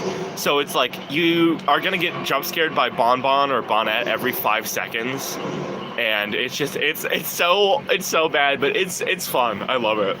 I really liked Five Nights at Freddy's 3 on Help Wanted. It was like so fun. Especially because like when Five Nights at Freddy's 3 came out and the demos were available, I played it so much, and I would try to do the Easter eggs and mini games, even though like literally I got nothing out of it because I couldn't finish the game. But I loved it. I love Springtrap's design, and I've been I fell in love with that game after it came out. I feel like when it came out at first, I was not the most open-minded with the game. Oops. Turn the brightness down just a little bit so I can keep the stream going for a long time. There we go. I was not the biggest fan of it at first because I wasn't very open-minded to the storytelling and everything that, it was a very ambitious game mechanically, and it tried a lot of things differently, and I loved it. like, I love it now, that's what I mean. Like, at the time, I was very like, it's not like Five Nights at Freddy's 2, and I like that one. But now that I'm older, I really appreciate, like, the storytelling and the you know, everything it was trying to do, and it executed everything so well. Same with Five Nights at Freddy's 4. When the demo came out with that, I had 4 friends, and we would sit around and play the demo. We would dare each other to play it because it was so scary. And one time, when it came out at first, we were huddled up in a group, and it was like, who's gonna play it? Who's gonna go first? And I was like, I just kept looking around nervously, and my friend Jaden was gonna play it, and he was like, no, I can't do it. He quit after like the start of night 1. I was like, I'll do it, right? So I start playing, and I'm flickering the light at the frettles and all that, and I'm like, oh, this is easy. I'm doing pretty good so far, right? And then I get jump scared by Bonnie, and it was so bad. I shit you not, guys, Trapper, I dropped the phone, and I thought it was gonna crack by how hard I dropped it. It was great though. I love Bonnie. Bonnie's my favorite, so it's cool. Like, I'm glad he took the jump scare virginity from me when it came to Five Nights at Freddy's 4. I love Five Nights at Freddy's 4. I thought it was a really fun game. It's scary. Like, even now, I think it's like the scariest one of the bunch, and it's really hard to play. Like, I love watching it but not playing it because it's like you have to keep the volume cranked up so high for the audio cues, and it's just like, then when you get jump scared, it's just like, oh my god, what the hell. Yeah, it's just, Five Nights at Freddy's 4 is fun, but that's one game that's like really hard for me to play because I'm like, it's so tense and I'm so on edge, but I love it. It's great. Oh man.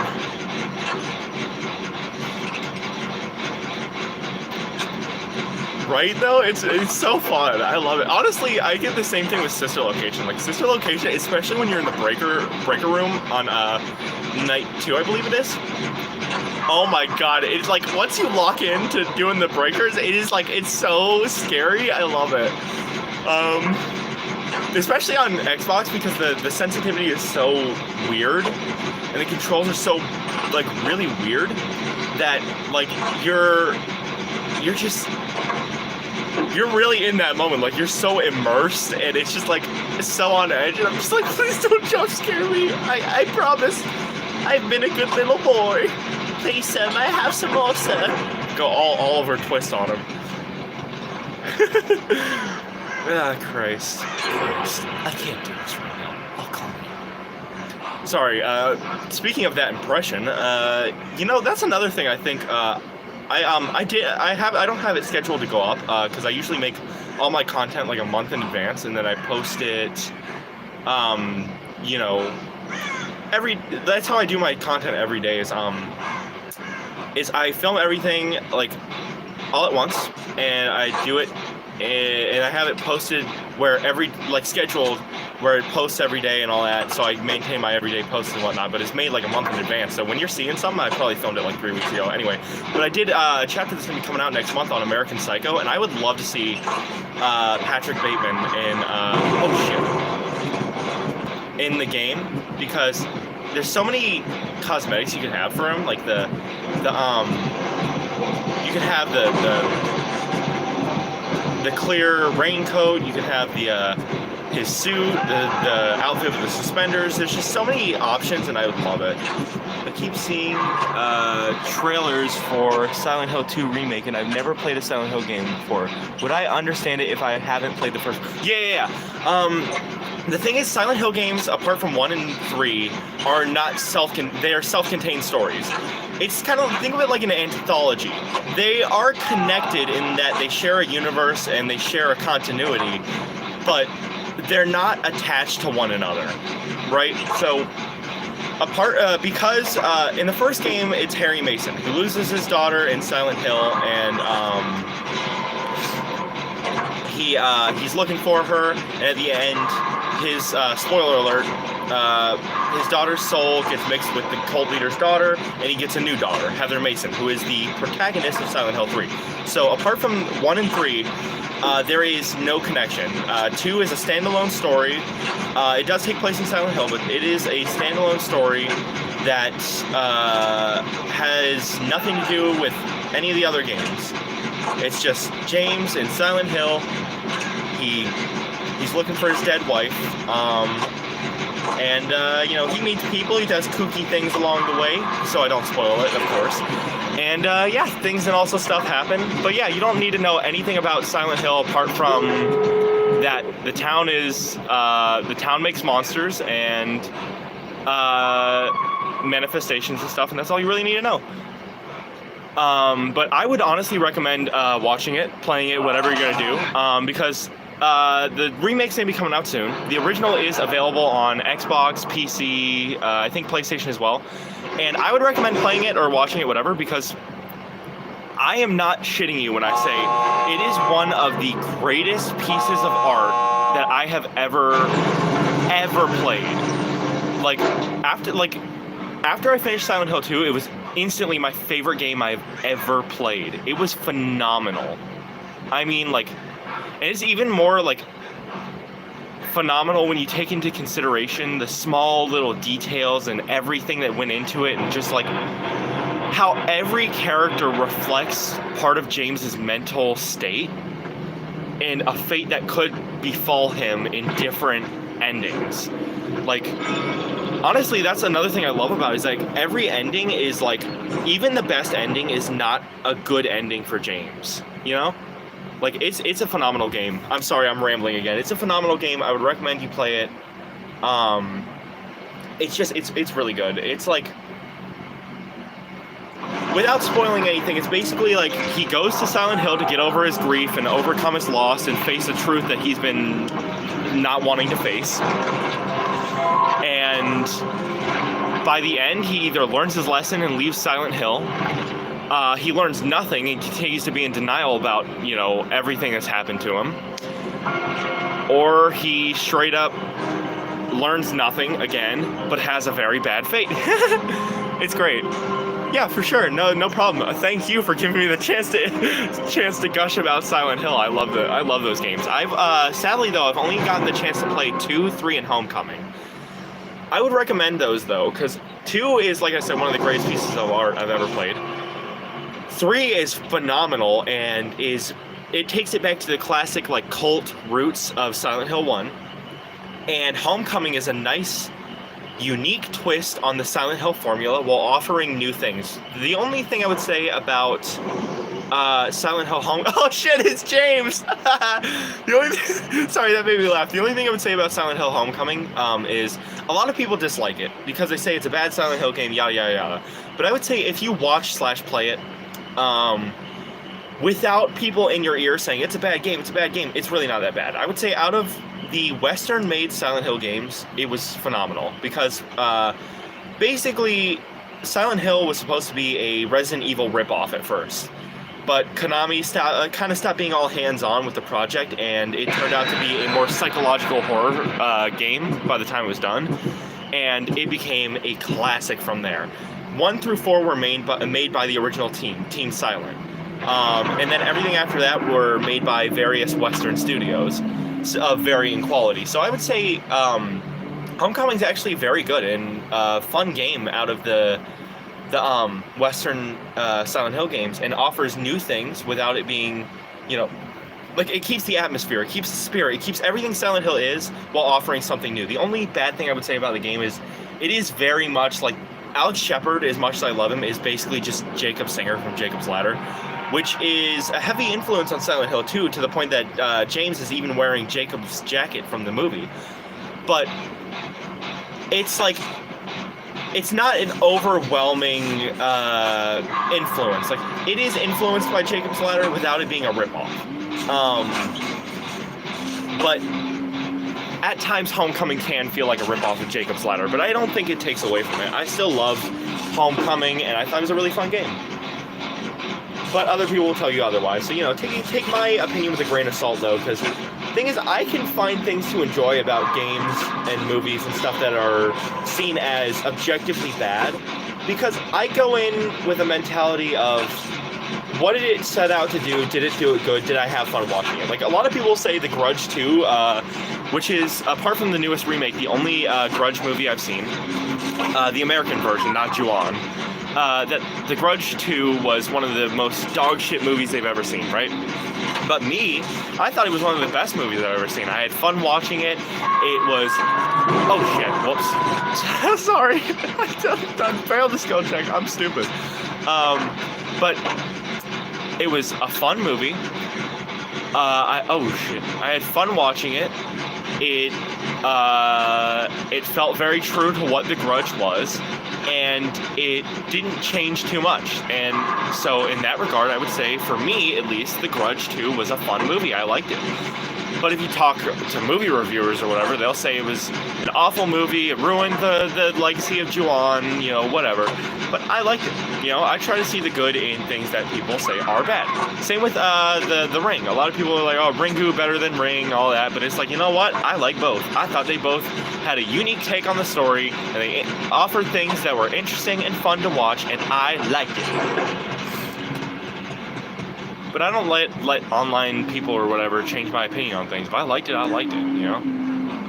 It is what it is. Oh, shit.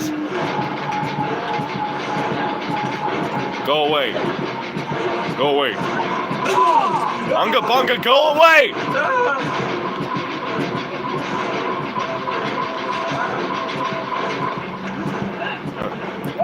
Are we good now? Is everything okay? Oh, shit. Go away, woman! Be gone! Be gone! Be gone, rabbit woman!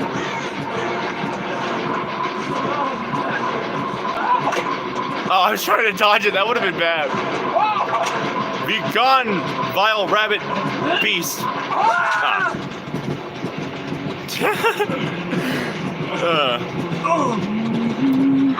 Anyway, now that I'm done rambling about whatever I was talking about, we can start having a new conversation where I talk about other things. Oh my god, I just missed a lot of the skill checks, but I talk about other things and awesome stuff. Wow, that was a really bad game. We got straight up steamrolled. It is what it, well, to be fair, she was slugging, so, you know, I don't blame myself. But speaking of movies that were fun and overlooked, I watched this one movie recently called, No One Will Save You on Hulu, and it was really fun. It was like a classic alien invasion style movie, but like there was an artistic choice made where Bryn, the protagonist, doesn't speak at all, which at first I was like, that's dumb, I don't get it, but when I found out it was for artistic, you know, it was an artistic choice, I was like, yeah, that's kind of cool. And full disclosure, I wasn't killing myself on hook, we're screwed either way, I was just taking the chance. And it was really fun because there was like 3 different types of aliens that she fights throughout the movie, and they had like telekinesis and stuff, and it was like a straight up like sci-fi horror movie, and it was like really claustrophobic and creepy, and I loved it. There was like one really small one that was kind of like Victor from this game, where he's like a little shit and he runs around and he's kind of charged at you. There was one that's just full-sized, and then there's one that's like a giant spider-like alien, and it's so creepy, and then there's like alien parasites and stuff, it's cool. But the thing that was really cool about the aliens in that movie compared to other gray alien horror is that like their feet were like little suction cups, right? And there was like 4 of them. And they could walk like regular people feet. But if they knew you were nearby, they would raise their feet up and walk on the little suction cups on the bottom to walk silently, and it was so cool. And I think they would be really cool for a stealth killer in the game where like they walk on like their feet regularly, and then when they want to sneak up on you, they walk on their little suction cup toes and stuff when they're like trying to sneak up. I don't know, I think it'd be really cool. I think DVD needs a gray alien killer. I think it'd be really cool to have, and I would absolutely love a gray alien killer. Wow, I still can't believe we have 2 viewers. This is the most I've ever had. This is crazy psycho bonkers. I cannot believe this. This is wild. I've never had somebody, you know, entertain my BS for so long. This is lovely. I'm enjoying having both of you here. I am honored with your presence. Man. But yeah, Gray Alien Killer would be very, very fun. I think, and it would add more sci-fi horror, and I think it's something that we don't really have in the game, and would add more like classic monsters and stuff, and I think it would be very, very fun. I mean, I think it's pretty obvious I want gray aliens. I mean, I've made 4 chapter concepts of gray aliens from various things. I mean, yeah.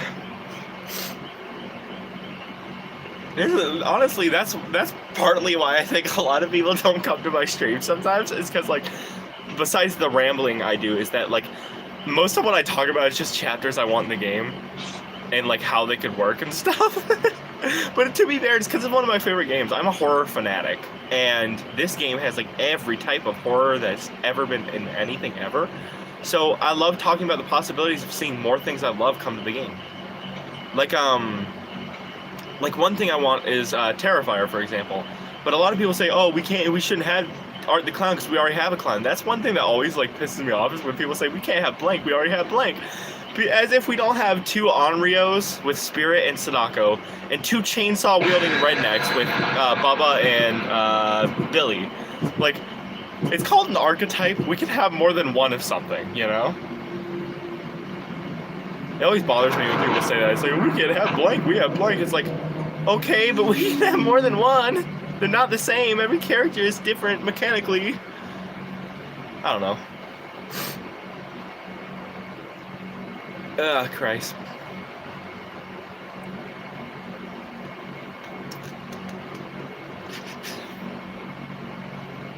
I'm glad they're fixing the servers too. I've noticed less and less rubber banding, which is neato.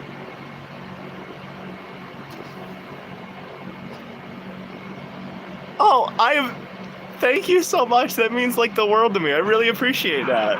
That's so cool.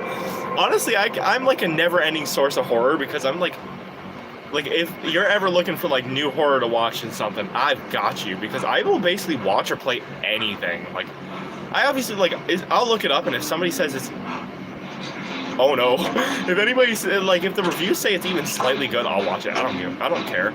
Like another movie that I would love to see get covered with a chapter in this game is The Strangers, because The Strangers is one of the only movies that's ever scared me. Because home invasion is one of my favorite types of horror, because it's something that could actually happen to you. You know what I'm saying? Like, yeah, you could get stabbed by somebody in a mask, but it's very unlikely to happen. You know what I'm saying? But like somebody breaking into your house is a very real thing that could happen, and that's what's so scary about it, is because it's so grounded. And I would love to see the Man in the Mask, Dollface, and Pinup Girl get put in the game, because you could have a fun mechanic where they all have different mechanics, and they could you could switch between them at any given time. And I think that'd be really fun to have in the game. You know, that's part of the reason I loved No One Will Save You so much, is because 1, gray aliens. I love gray aliens, and I love classic alien invasion type horror.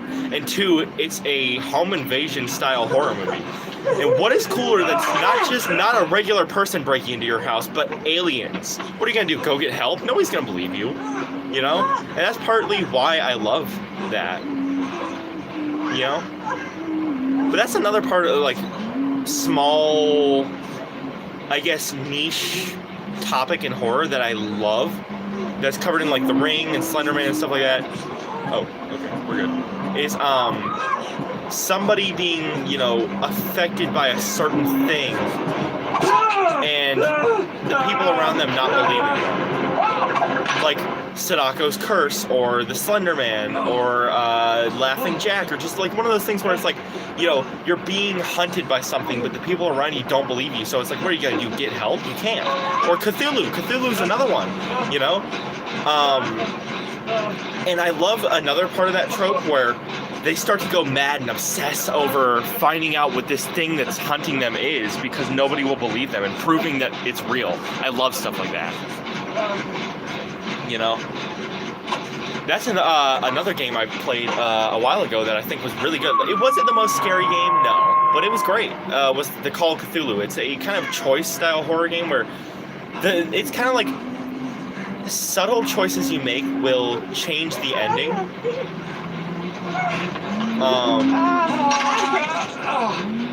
And I really liked it because I love Lovecraftian horror, and I love how they accurately adapted the book into a horror game, because they accurately showed how even learning of Cthulhu will drive the person mad.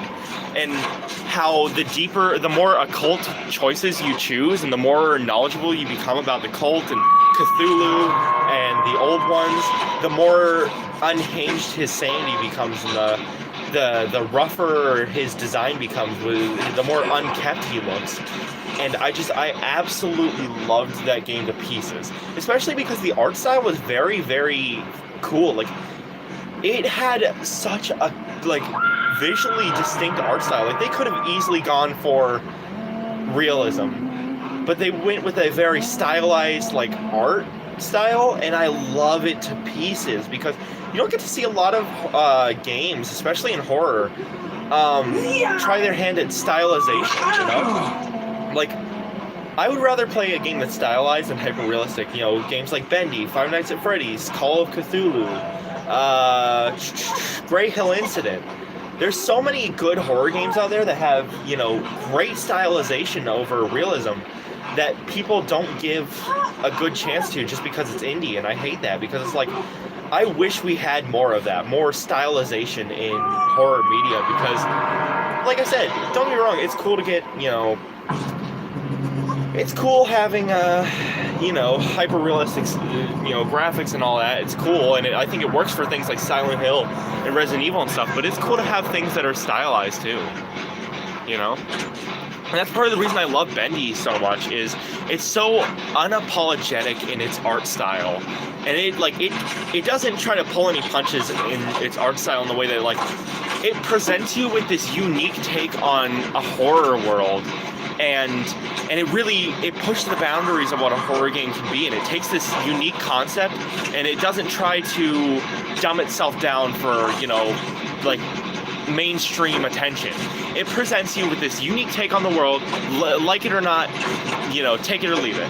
Like, it is what it is, and I love it to pieces for that, because it's not trying to be anything other than what it is, and it's so authentic. And I think that's what, when I was a kid, attracted me to Bendy, was how unique it is. And, you know, coming back to it at 17 years old,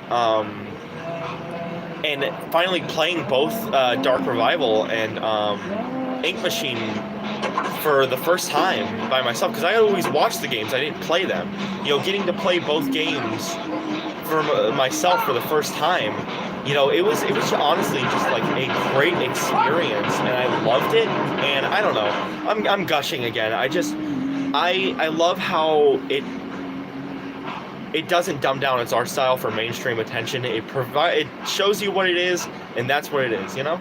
I especially loved it in Dark Revival, because Dark Revival, you know, it took that unique art style that Bendy has and pushed the envelope where it made it more realistic, like, in a way that doesn't take away from its cartoony niche or its stylization, you know? It's very, I would say Ink Machine to me is a perfect game, right? Apart from maybe, no, I think it was a perfect game. Honestly, I don't think there's anything I disliked about the game.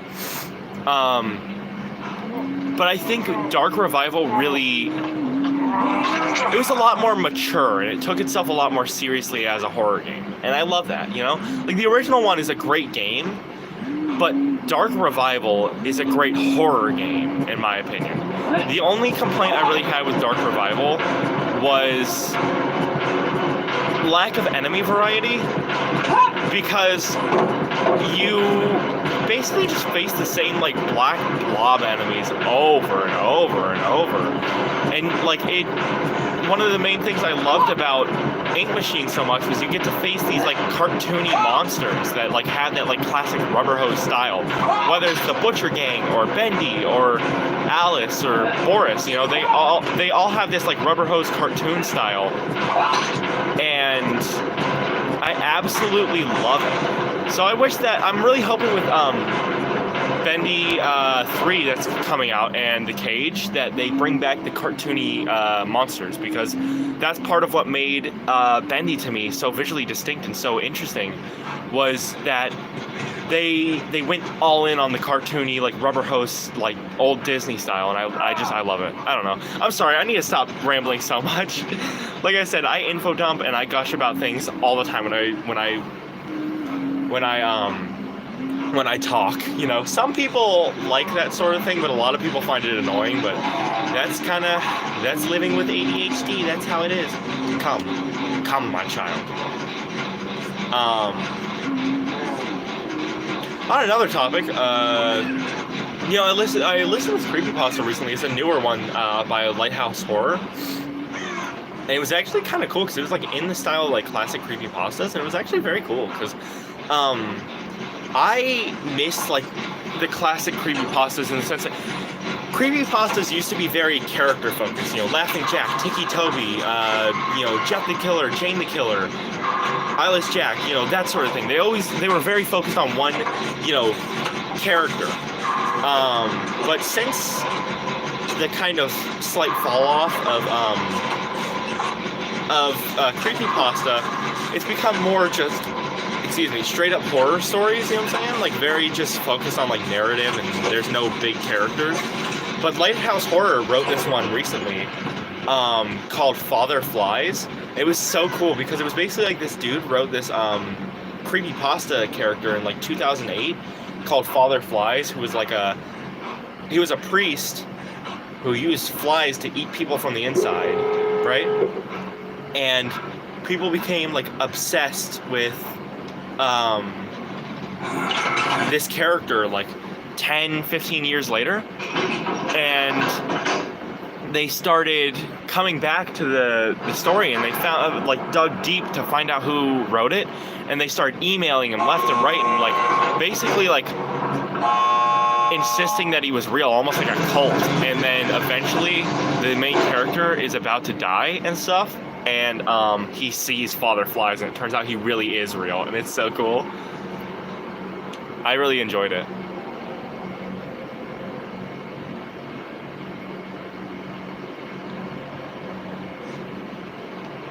That was cool. I enjoyed having people here.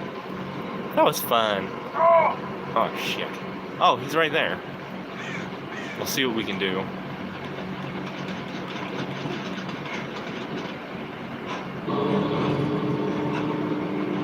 Do we go for it? Do we go for it?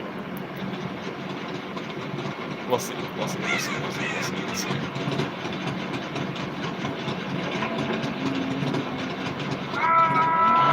Oh shit.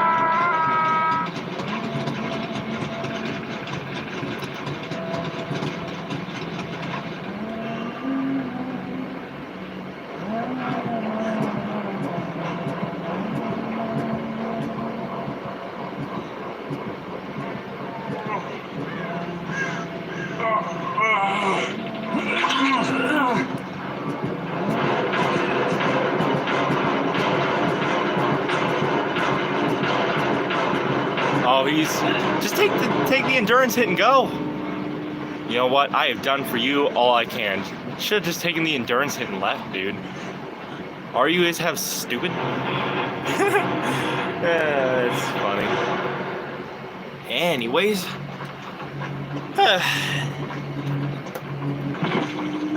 Forward march, men. Now we continue on. Assuming I have battery. I do. I still have plenty of battery. This is great. I'm enjoying this. This is the first live stream where people have been in here and they've been watching this stuff and they've been interacting. It's just it's such a good feeling to be able to do what this channel was meant for. Have discussions, have connect with people, have a good time. It's so cool finally getting that opportunity to just connect with people and chat and have discussions and stuff, and it's just this channel is finally living up to what it was meant to do, and I'm very much enjoying that. So it's so cool having people here, because I've been doing streams for so long, and this is the first time people have been in it. Dude, I appreciate you so much. It's so cool. I don't mean to sound all like, I don't know, like sappy or nothing like that. It's so cool having somebody to talk to, because usually when I do these, I'm talking to myself and then they go up as a video later on so people can watch them like almost like a long gaming video, With this one, it's actually cool having somebody to actually talk to and shoot the shit with while I'm playing the game, It's cool because like originally I tried to stream on Twitch, but I was seeing no growth, and the conversations felt so forced, you know? Like when I'm talking on Twitch, I just feel like I'm talking to myself, you know? And I don't like doing it because I like to have all my content in the same place. That's why I started streaming on YouTube, so that I can keep my DVD content, my music and stuff, and my live streams all here, right? Which I'm glad people like my DVD stuff, because my music, I'm not gonna lie, is not very good, but the people who like shitty indie music, they like it, so, you know, if you're into shitty indie music, you like it, but if you aren't, you don't. It is what it is. But that's why I like doing the DVD videos, because, you know, unless you don't like how I talk or anything like that, people seem to like it. But that's why I started doing streams on YouTube, so I could keep everything in one place. Plus, when I'm talking on Twitch, I feel like I'm talking to myself, but when I'm talking on YouTube, since it goes up as a video after I'm done with the stream, it feels more like no different than when I'm talking to the camera doing like a video or a DVD chapter concept or something.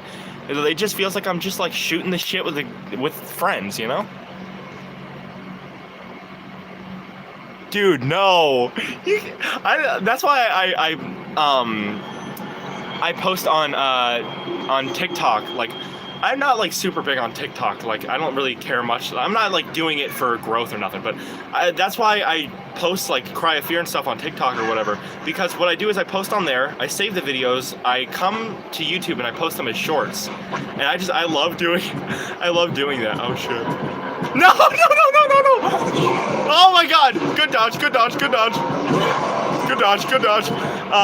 But yeah, I love doing putting my shorts from TikTok onto YouTube, because I get to make Cry of Fear content, creepypasta content, and reach a wider audience, you know? And I also love that, because you also have fantastic taste in horror. You know, I've never talked to anybody else that likes Cry of Fear.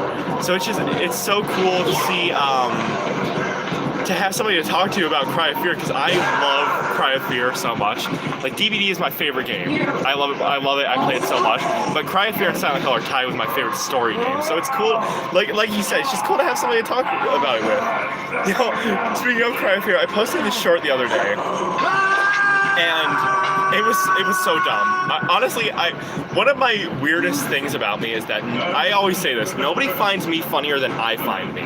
Because when I say a joke, I will laugh at it so much, even if it's not funny. I posted this thing on Shorts the other day,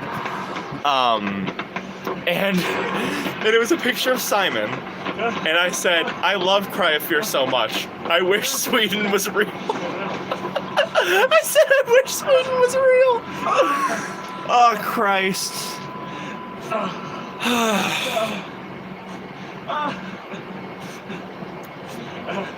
Yeah, that's why I love doing shorts, because I can just post like stupid memes and stuff, you know.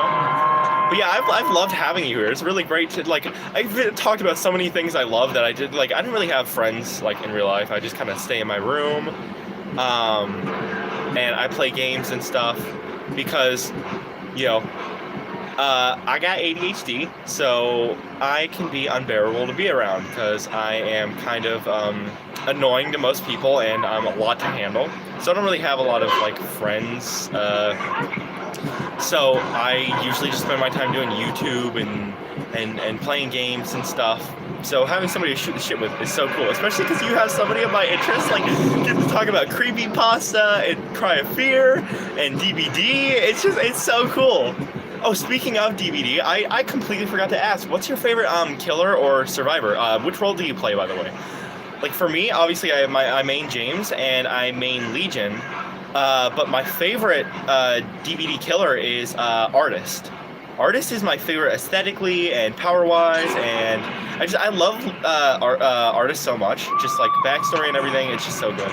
Also, sorry if this is boring to watch. I'm really not great at this game. I'm pretty casual. Like, that's the thing, is I'm very casual at this game, and my focus is, and I kind of disassociate a lot when I play it. But when I'm doing streams, I have people to talk to, and I have stuff. You know, my mind is split 50-50, so I don't disassociate as much. So I really don't shut the fuck up when I'm doing a stream, because I'm talking and stuff. But yeah, point is, yeah, tell me your favorite killer and survivor, and which side you main. Oh shit. Damn it, mind game. Gotcha, bitch. Cause yeah, for me, it's like, I love artists so much, and I'm glad she's finally getting a tome that is so cool. Like, I shit you not, first day her tome came out. Oh shit, whoops. First day her tome came out, I shit you not, I literally finished all of the challenges but one of them. Because I wanted her entries so bad. I actually tried to play artist when I was learning to start playing killer. But I wasn't good at her, you know?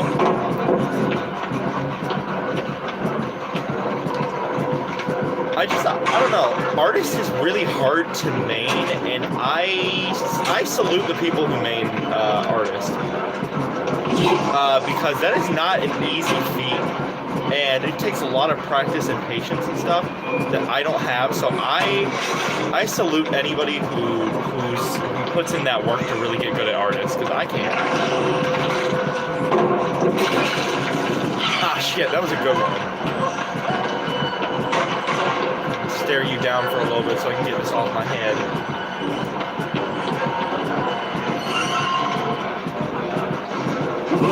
Oh my god, I'm doing way better than I usually do.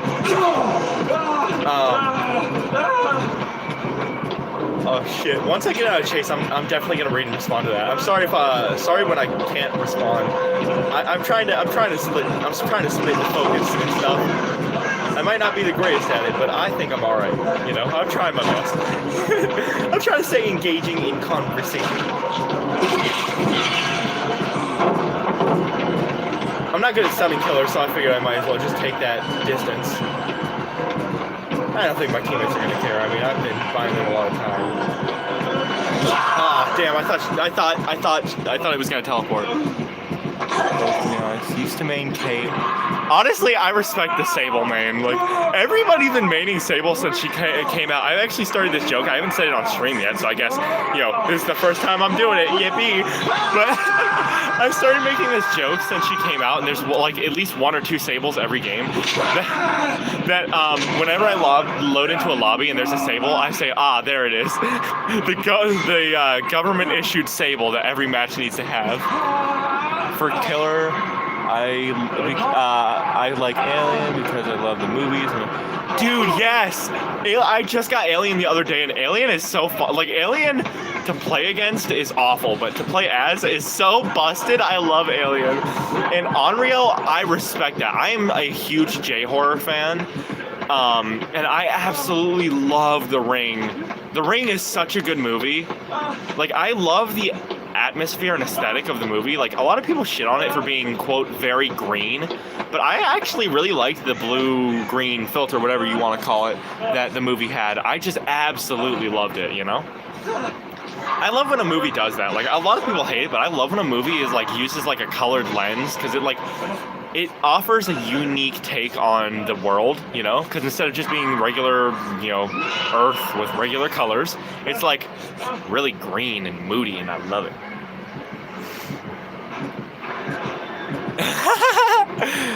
Yes, honestly, Sables are very much a mixed bag. Like, a lot of them are toxic, a lot of them are, like, Megs, but honestly, I'd rather have a Sable than a Meg, so I would say in that regard, not much. Like, honestly, I think the hierarchy of, like, characters you do or don't want is, like, number 1 character I never want on my team is Claudette. Number 2 is Meg, and number 3 is Fangman.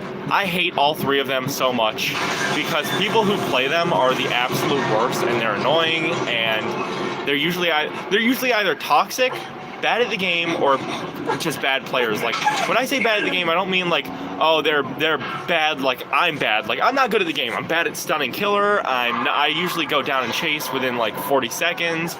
I'm not very good at looping. I'm very meh at the game, you know what I'm saying? Like, I'm a very casual player, so I'm not very good at anything about the game. But when I say bad at the game, I mean like hiding all game, you know, staying in bushes or lockers, not doing generators, basically doing jack shit all goddamn game, you know? Like, that's what I mean. Like, Claudettes, Megs, and Fangs are usually bad in that way. I wouldn't even say Dwight, though. A lot of people would say Dwight, but Dwight is like 50-50. Like, you're either going to get an absolute juicer, or you're going to get somebody who has never touched the game before. And this is coming from somebody who started playing the game as Dwight. For the first 4 months of me playing the game, I was a Dwight main, because I've been playing for 2 years. Then, after those 4 months, I switched to being an Ash main for about a year and a half. And then about 7 months ago, I switched to being a Heather main. And then about a month or two ago, or maybe it was 3 or 4, I don't remember, I switched to being a James main. Sorry, back crackage. Ugh, God, that hurt. Growing pains, it sucks growing. And the sad part is I'm probably not gonna stop getting taller until I'm like 19, and I'm already like 6'3", so it's like, ugh, God, I can't wait till the growing pains stop. Ugh. Honestly, though, on the topic earlier, because I got sidetracked again, because like I said, I ramble, I get sidetracked. Shit, whoops.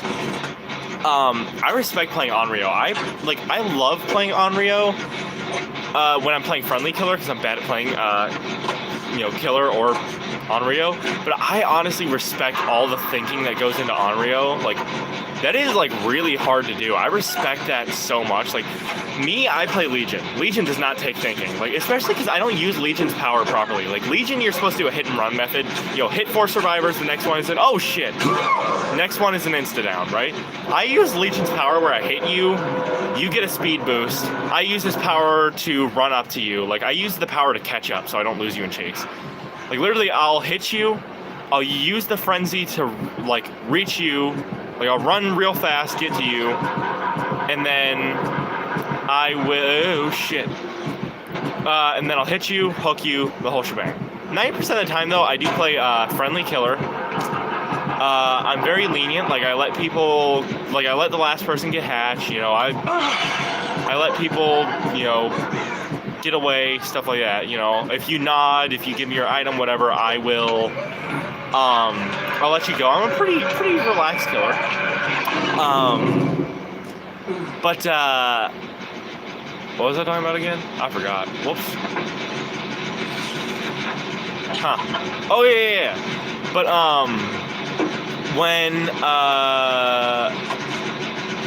when I want my 4K game, I get my 4K game. Because Legion is like, if you use it the way I use it, it's actually like way better. Like, I get like 3 4Ks before they're even able to do like 2 generators. But most Legion mains can't even get like, they can't even get a couple of kills by the time they're down to like 2 gens, you know what I'm saying? Like, that's why I think my way of using Legion's power, at least in my opinion, is more effective than the regular way of using Legion's power, because I get kills before they're able to do 1 or 2 generators. But I'm not good at that. I'm not good at saving. But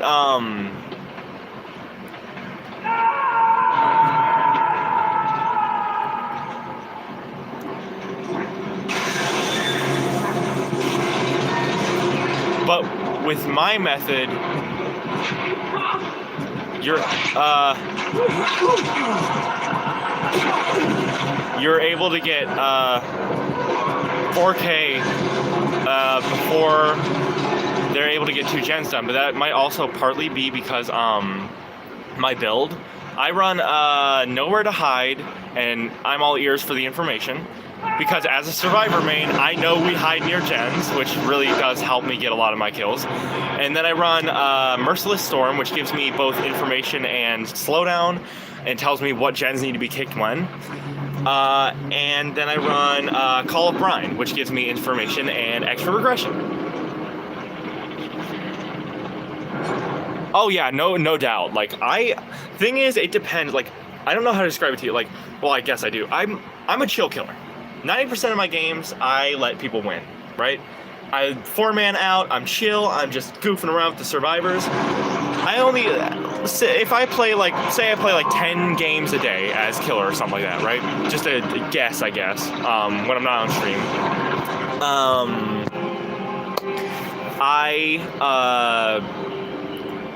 I will let them win about, usually most of those.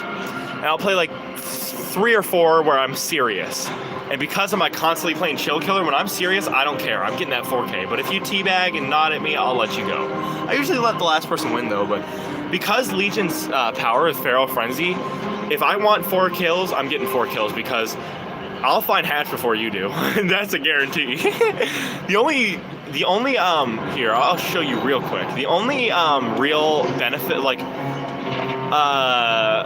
okay, you know what? Since there's a bonus, I'll play killer real quick so I can continue to talk and shoot the shit.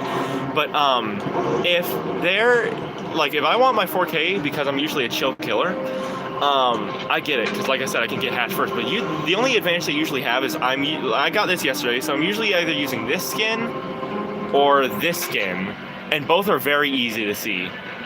And if not, I usually use this one. But right now I'm using this one because, like I said, I'm a big Silent Hill fan, so I've been using this one since yesterday. But the reason I like this Slipknot one, because I'm also a very big Slipknot fan, is I like the Slipknot skin because you can see the knife. It says Slipknot on it. It's very cool. You get to actually see your everything in game. This one I like because you're using a rusted piece of it's basically a sharpened, rusted piece of an amusement park ride that Heather Mason dies on in Silent Hill 3 if you don't turn off the ride before you go onto the tracks. So it's like a cool Easter egg to Silent Hill and a nice homage to number 3, which is one of my favorite Silent Hill games. And I love that. I love the attention to detail with stuff like this, you know?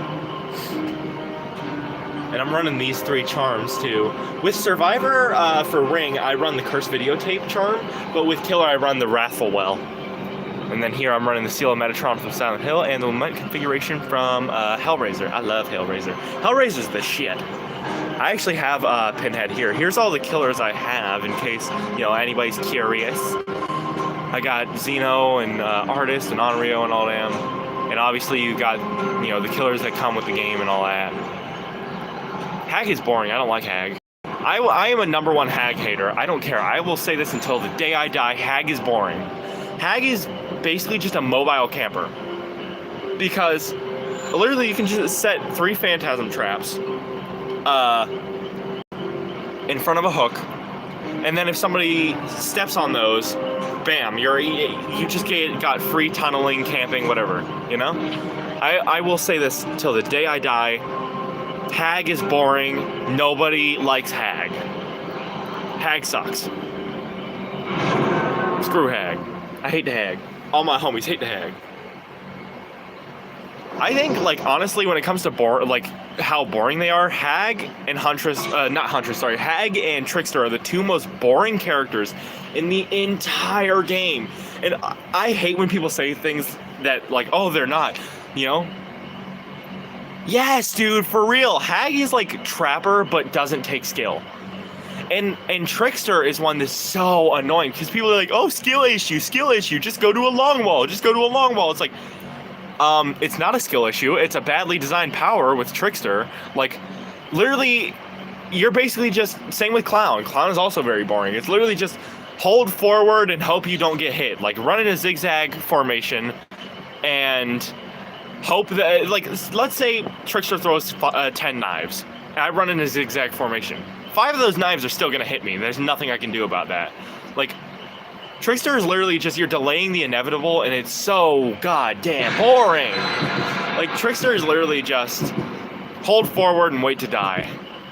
I actually saw, I said this earlier in the stream, which, speaking of streams, I mean, you don't have to if you don't want to, but I'm going to start streaming more if you'd like to show up, because I haven't been streaming as much because, you know, usually it's just me talking to myself and stuff, but if, you know, because today I've had 2 viewers, if you guys want to show up tomorrow, I'll stream tomorrow, because I love getting to shoot the shit with you guys. Well, you know, I'm talking with one of you, but one of you is also watching, so, you know, it's cool getting to shoot the shit, but, like, I made this joke earlier. I saw a video that was really funny. It was like, how to counter the Trickster. Step 1, DC. Step 2, wait out the DC timer. A lot of people say the same thing for Knight, though, but that's one I don't agree with. I think Trickster's significantly more boring. Well, you can hit the notification bell, not to be like, oh, Mr. YouTuber man. You know, like, comment, subscribe, hit the notification. Not to be all like that, but I mean, if you really wanted to stay like updated when I do things and also stuff. Yeah, I think Knight is one that you can actually use a skill issue argument for, depending on how they play. You know what I'm saying? Because it's like Trickster is very much like Trickster sucks. You know what I'm saying?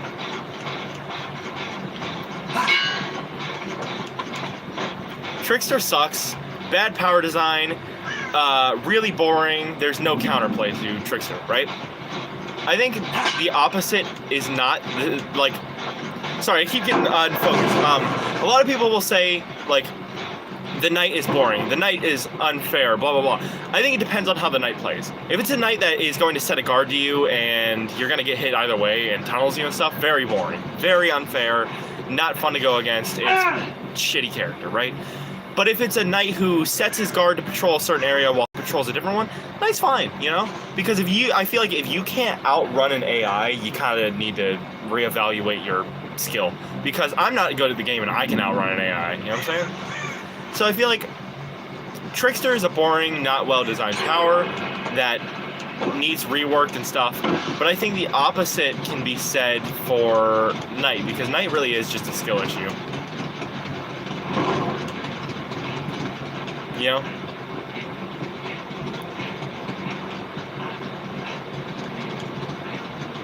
Why you no trust me?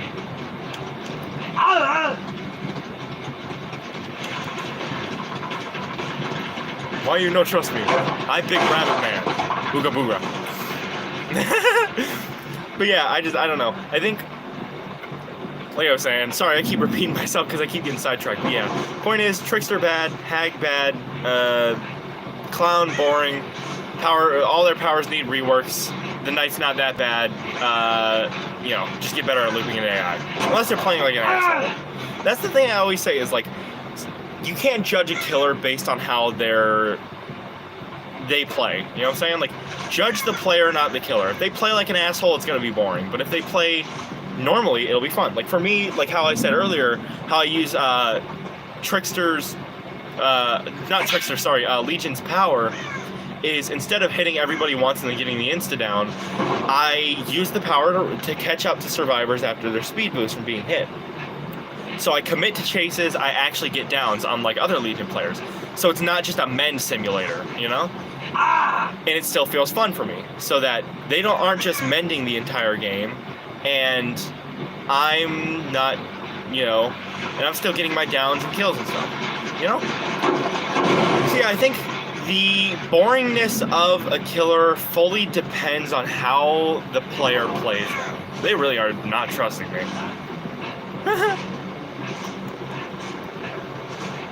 Like Xeno, for example. Xeno can be boring, but does have actual counterplay, you know? Xeno's fun to play, but boring to play against, depending on how you manage the turrets.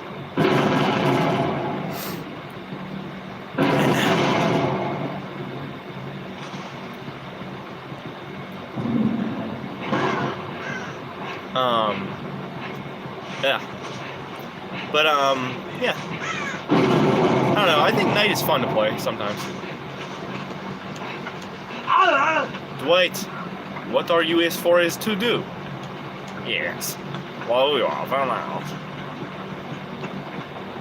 Sorry, I'm not trying to make anybody like motion sick or anything like that. You come here. You do generator. Why are you two not doing gens?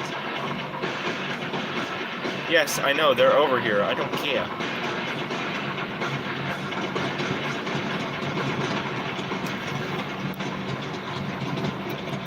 Dude, for real, I played Xeno once after I got Xeno. Because I would like to prestige Xeno up eventually so I can get Xeno's perks. Particularly the locker one, I think it's called Ultimate Weapon. The one where you open the lockers and you get information, because I think it would be a fun... I think it'd probably be better than I'm All Ears, but maybe not, I don't know.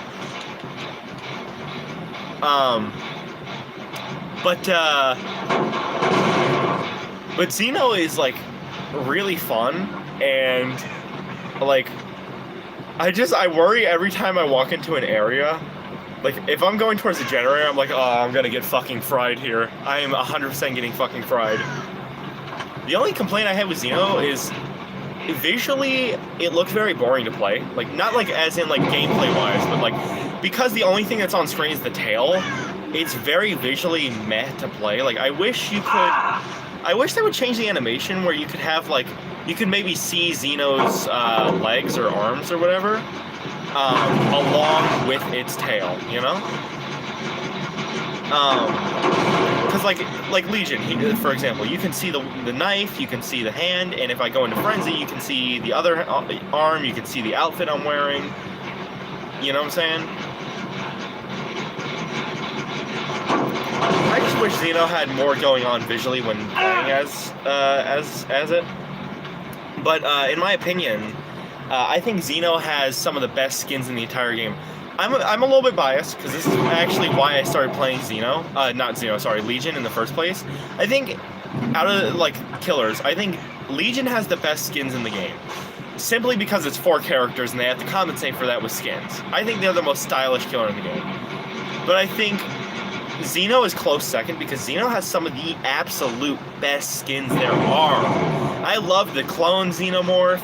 I love the grid Xenomorph, which the thing about grid Xenomorph that's cool is it implies the existence of the Predator, which means we could eventually get Predator in the game, right? Oh, you want me to come with where? And the Queen Xenomorph is also very cool.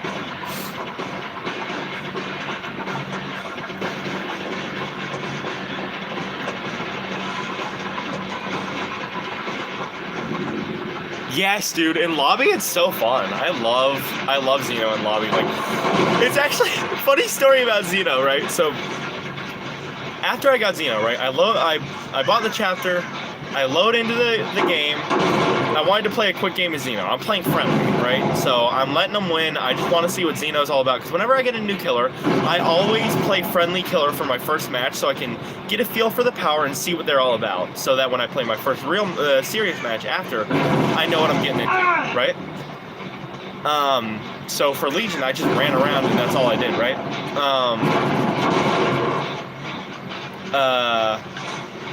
But when I first loaded in, I switched to Xeno, and I click back, and I ready up for a match. And I sit there for a second, and I'm like, what the hell? Why? Like, because since the PTB, there's been a lot of problems with the animations and stuff. Like, since the PTB came out to console, the game's been so goddamn bugged. It's barely functional, you know? And I'm sitting there and I'm like, because I thought it was a glitch, because the game's been glitched to shit since the update. I was like, what the hell is happening? Why is the character not here? Is it broken? Did they not give Xeno to me even though I bought him? And then 5 seconds after that, Xeno comes crawling down from the ceiling. I'm like, oh, okay, that's what it is. For a second, I was just like, what the fuck? Like, I thought they just didn't give Xeno to me.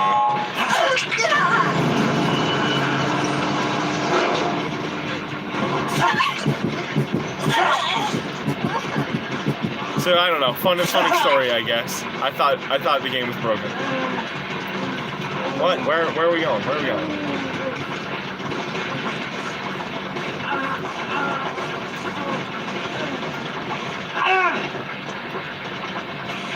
Where we go? Where go? What one? You have to talk to Steve's like they're stupid. They're like Leons. They're not very smart. So you have to talk to them like they're stupid. Where go? What do? Who want know? Where go? Invent wheel.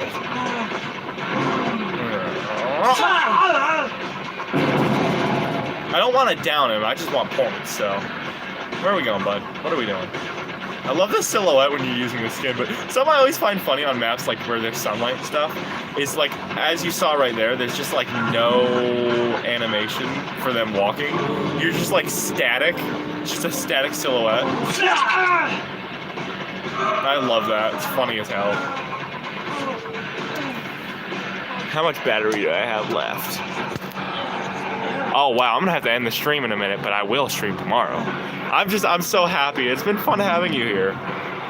Like I said, if not to be all YouTuber like that. But if you want to, start getting being in the streams and stuff and getting to see more of the content and stuff, you could like subscribe and notification bell and all that BS. Only if you want to, no pressure. Because I'm down to like 15%, so my phone's not gonna last much longer. But I'll still probably talk for the next like 5% until it gets down to like 10,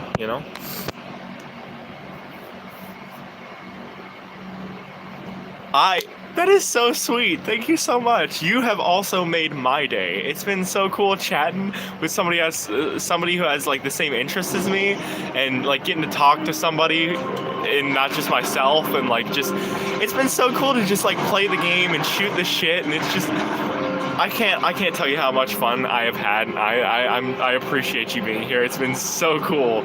It has been so cool, It's been wild. I love it. But yeah, I can't tell you how much it's meant to me. But anyway, like this just reminded me earlier when I was talking about Springtrap, how people are like, oh, we don't want him in the game because it's too silly. This is what I was talking about. Like when it's Silent Hill, it's fine, but when it's Five Nights at Freddy's, it's not. People are like, oh, we can't have that in the game. It's too silly. It's like, oh, all right.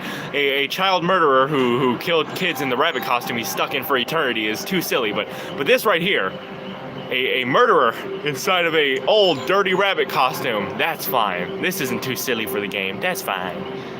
Like, I love DVD player logic. It's so funny. Like, another one, I'm sure everybody already knows about this one, but like, right here, we'll go here. Where is it? This right here. This isn't too silly for DVD, but Springtrap, that's too silly. That's too stupid. That's funny to me. Like, this is fine. This is fine. The Silent Hill Robbie the Rabbit skin here, this is fine. But Springtrap, I actually made a joke the other day. I was very well. That sounds very narcissistic. I thought it was funny, but to be fair, if you don't think your own jokes are funny, you're doing something wrong. But I was like, can we have Springtrap in DVD? No, we have Springtrap in DVD at home. And I switched to this. It was Springtrap in DVD at home because it's also a green rabbit. It's funny.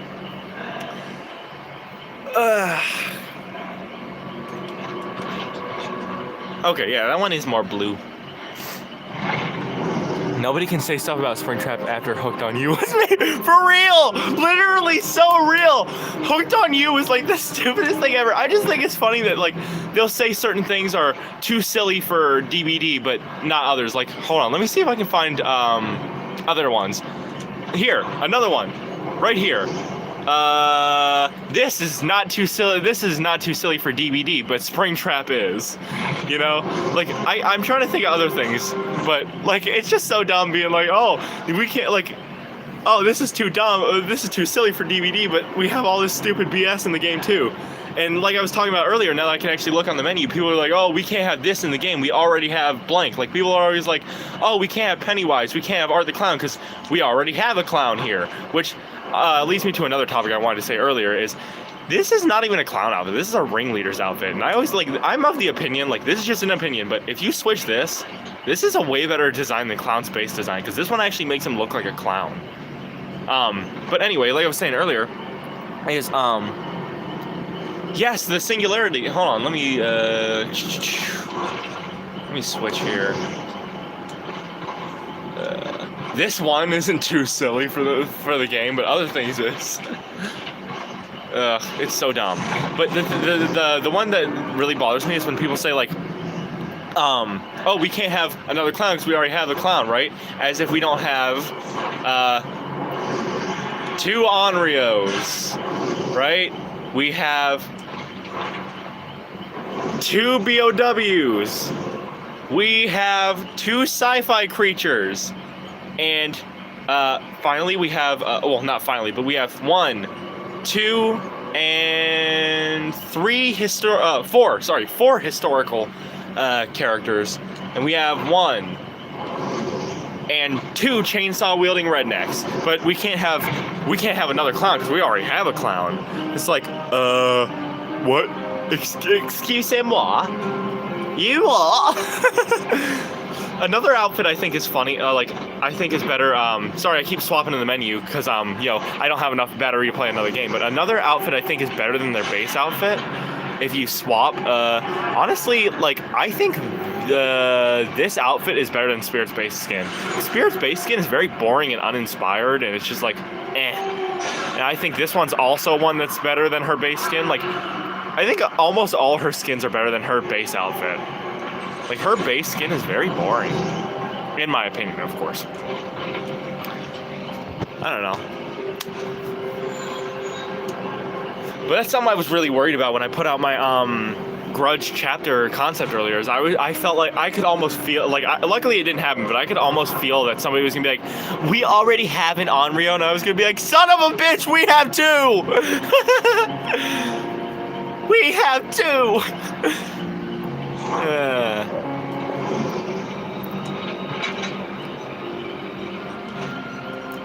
Anyway, since, like I said, I don't have enough battery for another match, I figure I'll show off my build while I'm here too. I got flip flop, light footed, bond, and windows. What's your build? Sorry, I keep forgetting to ask things because I still got battery. I've got like 8%, so I can still shoot the shit for a minute. You know.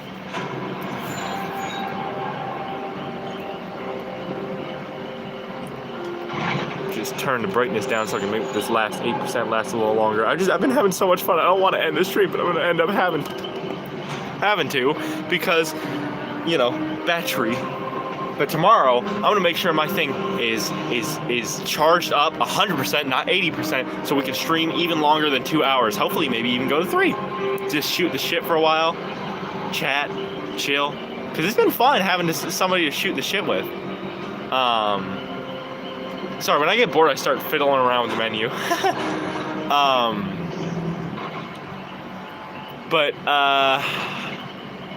Yeah, I don't know. It's been fun having somebody to shoot the shit with and just chill and chat. And I love that I just said the same thing 3 times. And just, you know, do things. Don't have much, just using the perks I have at the moment.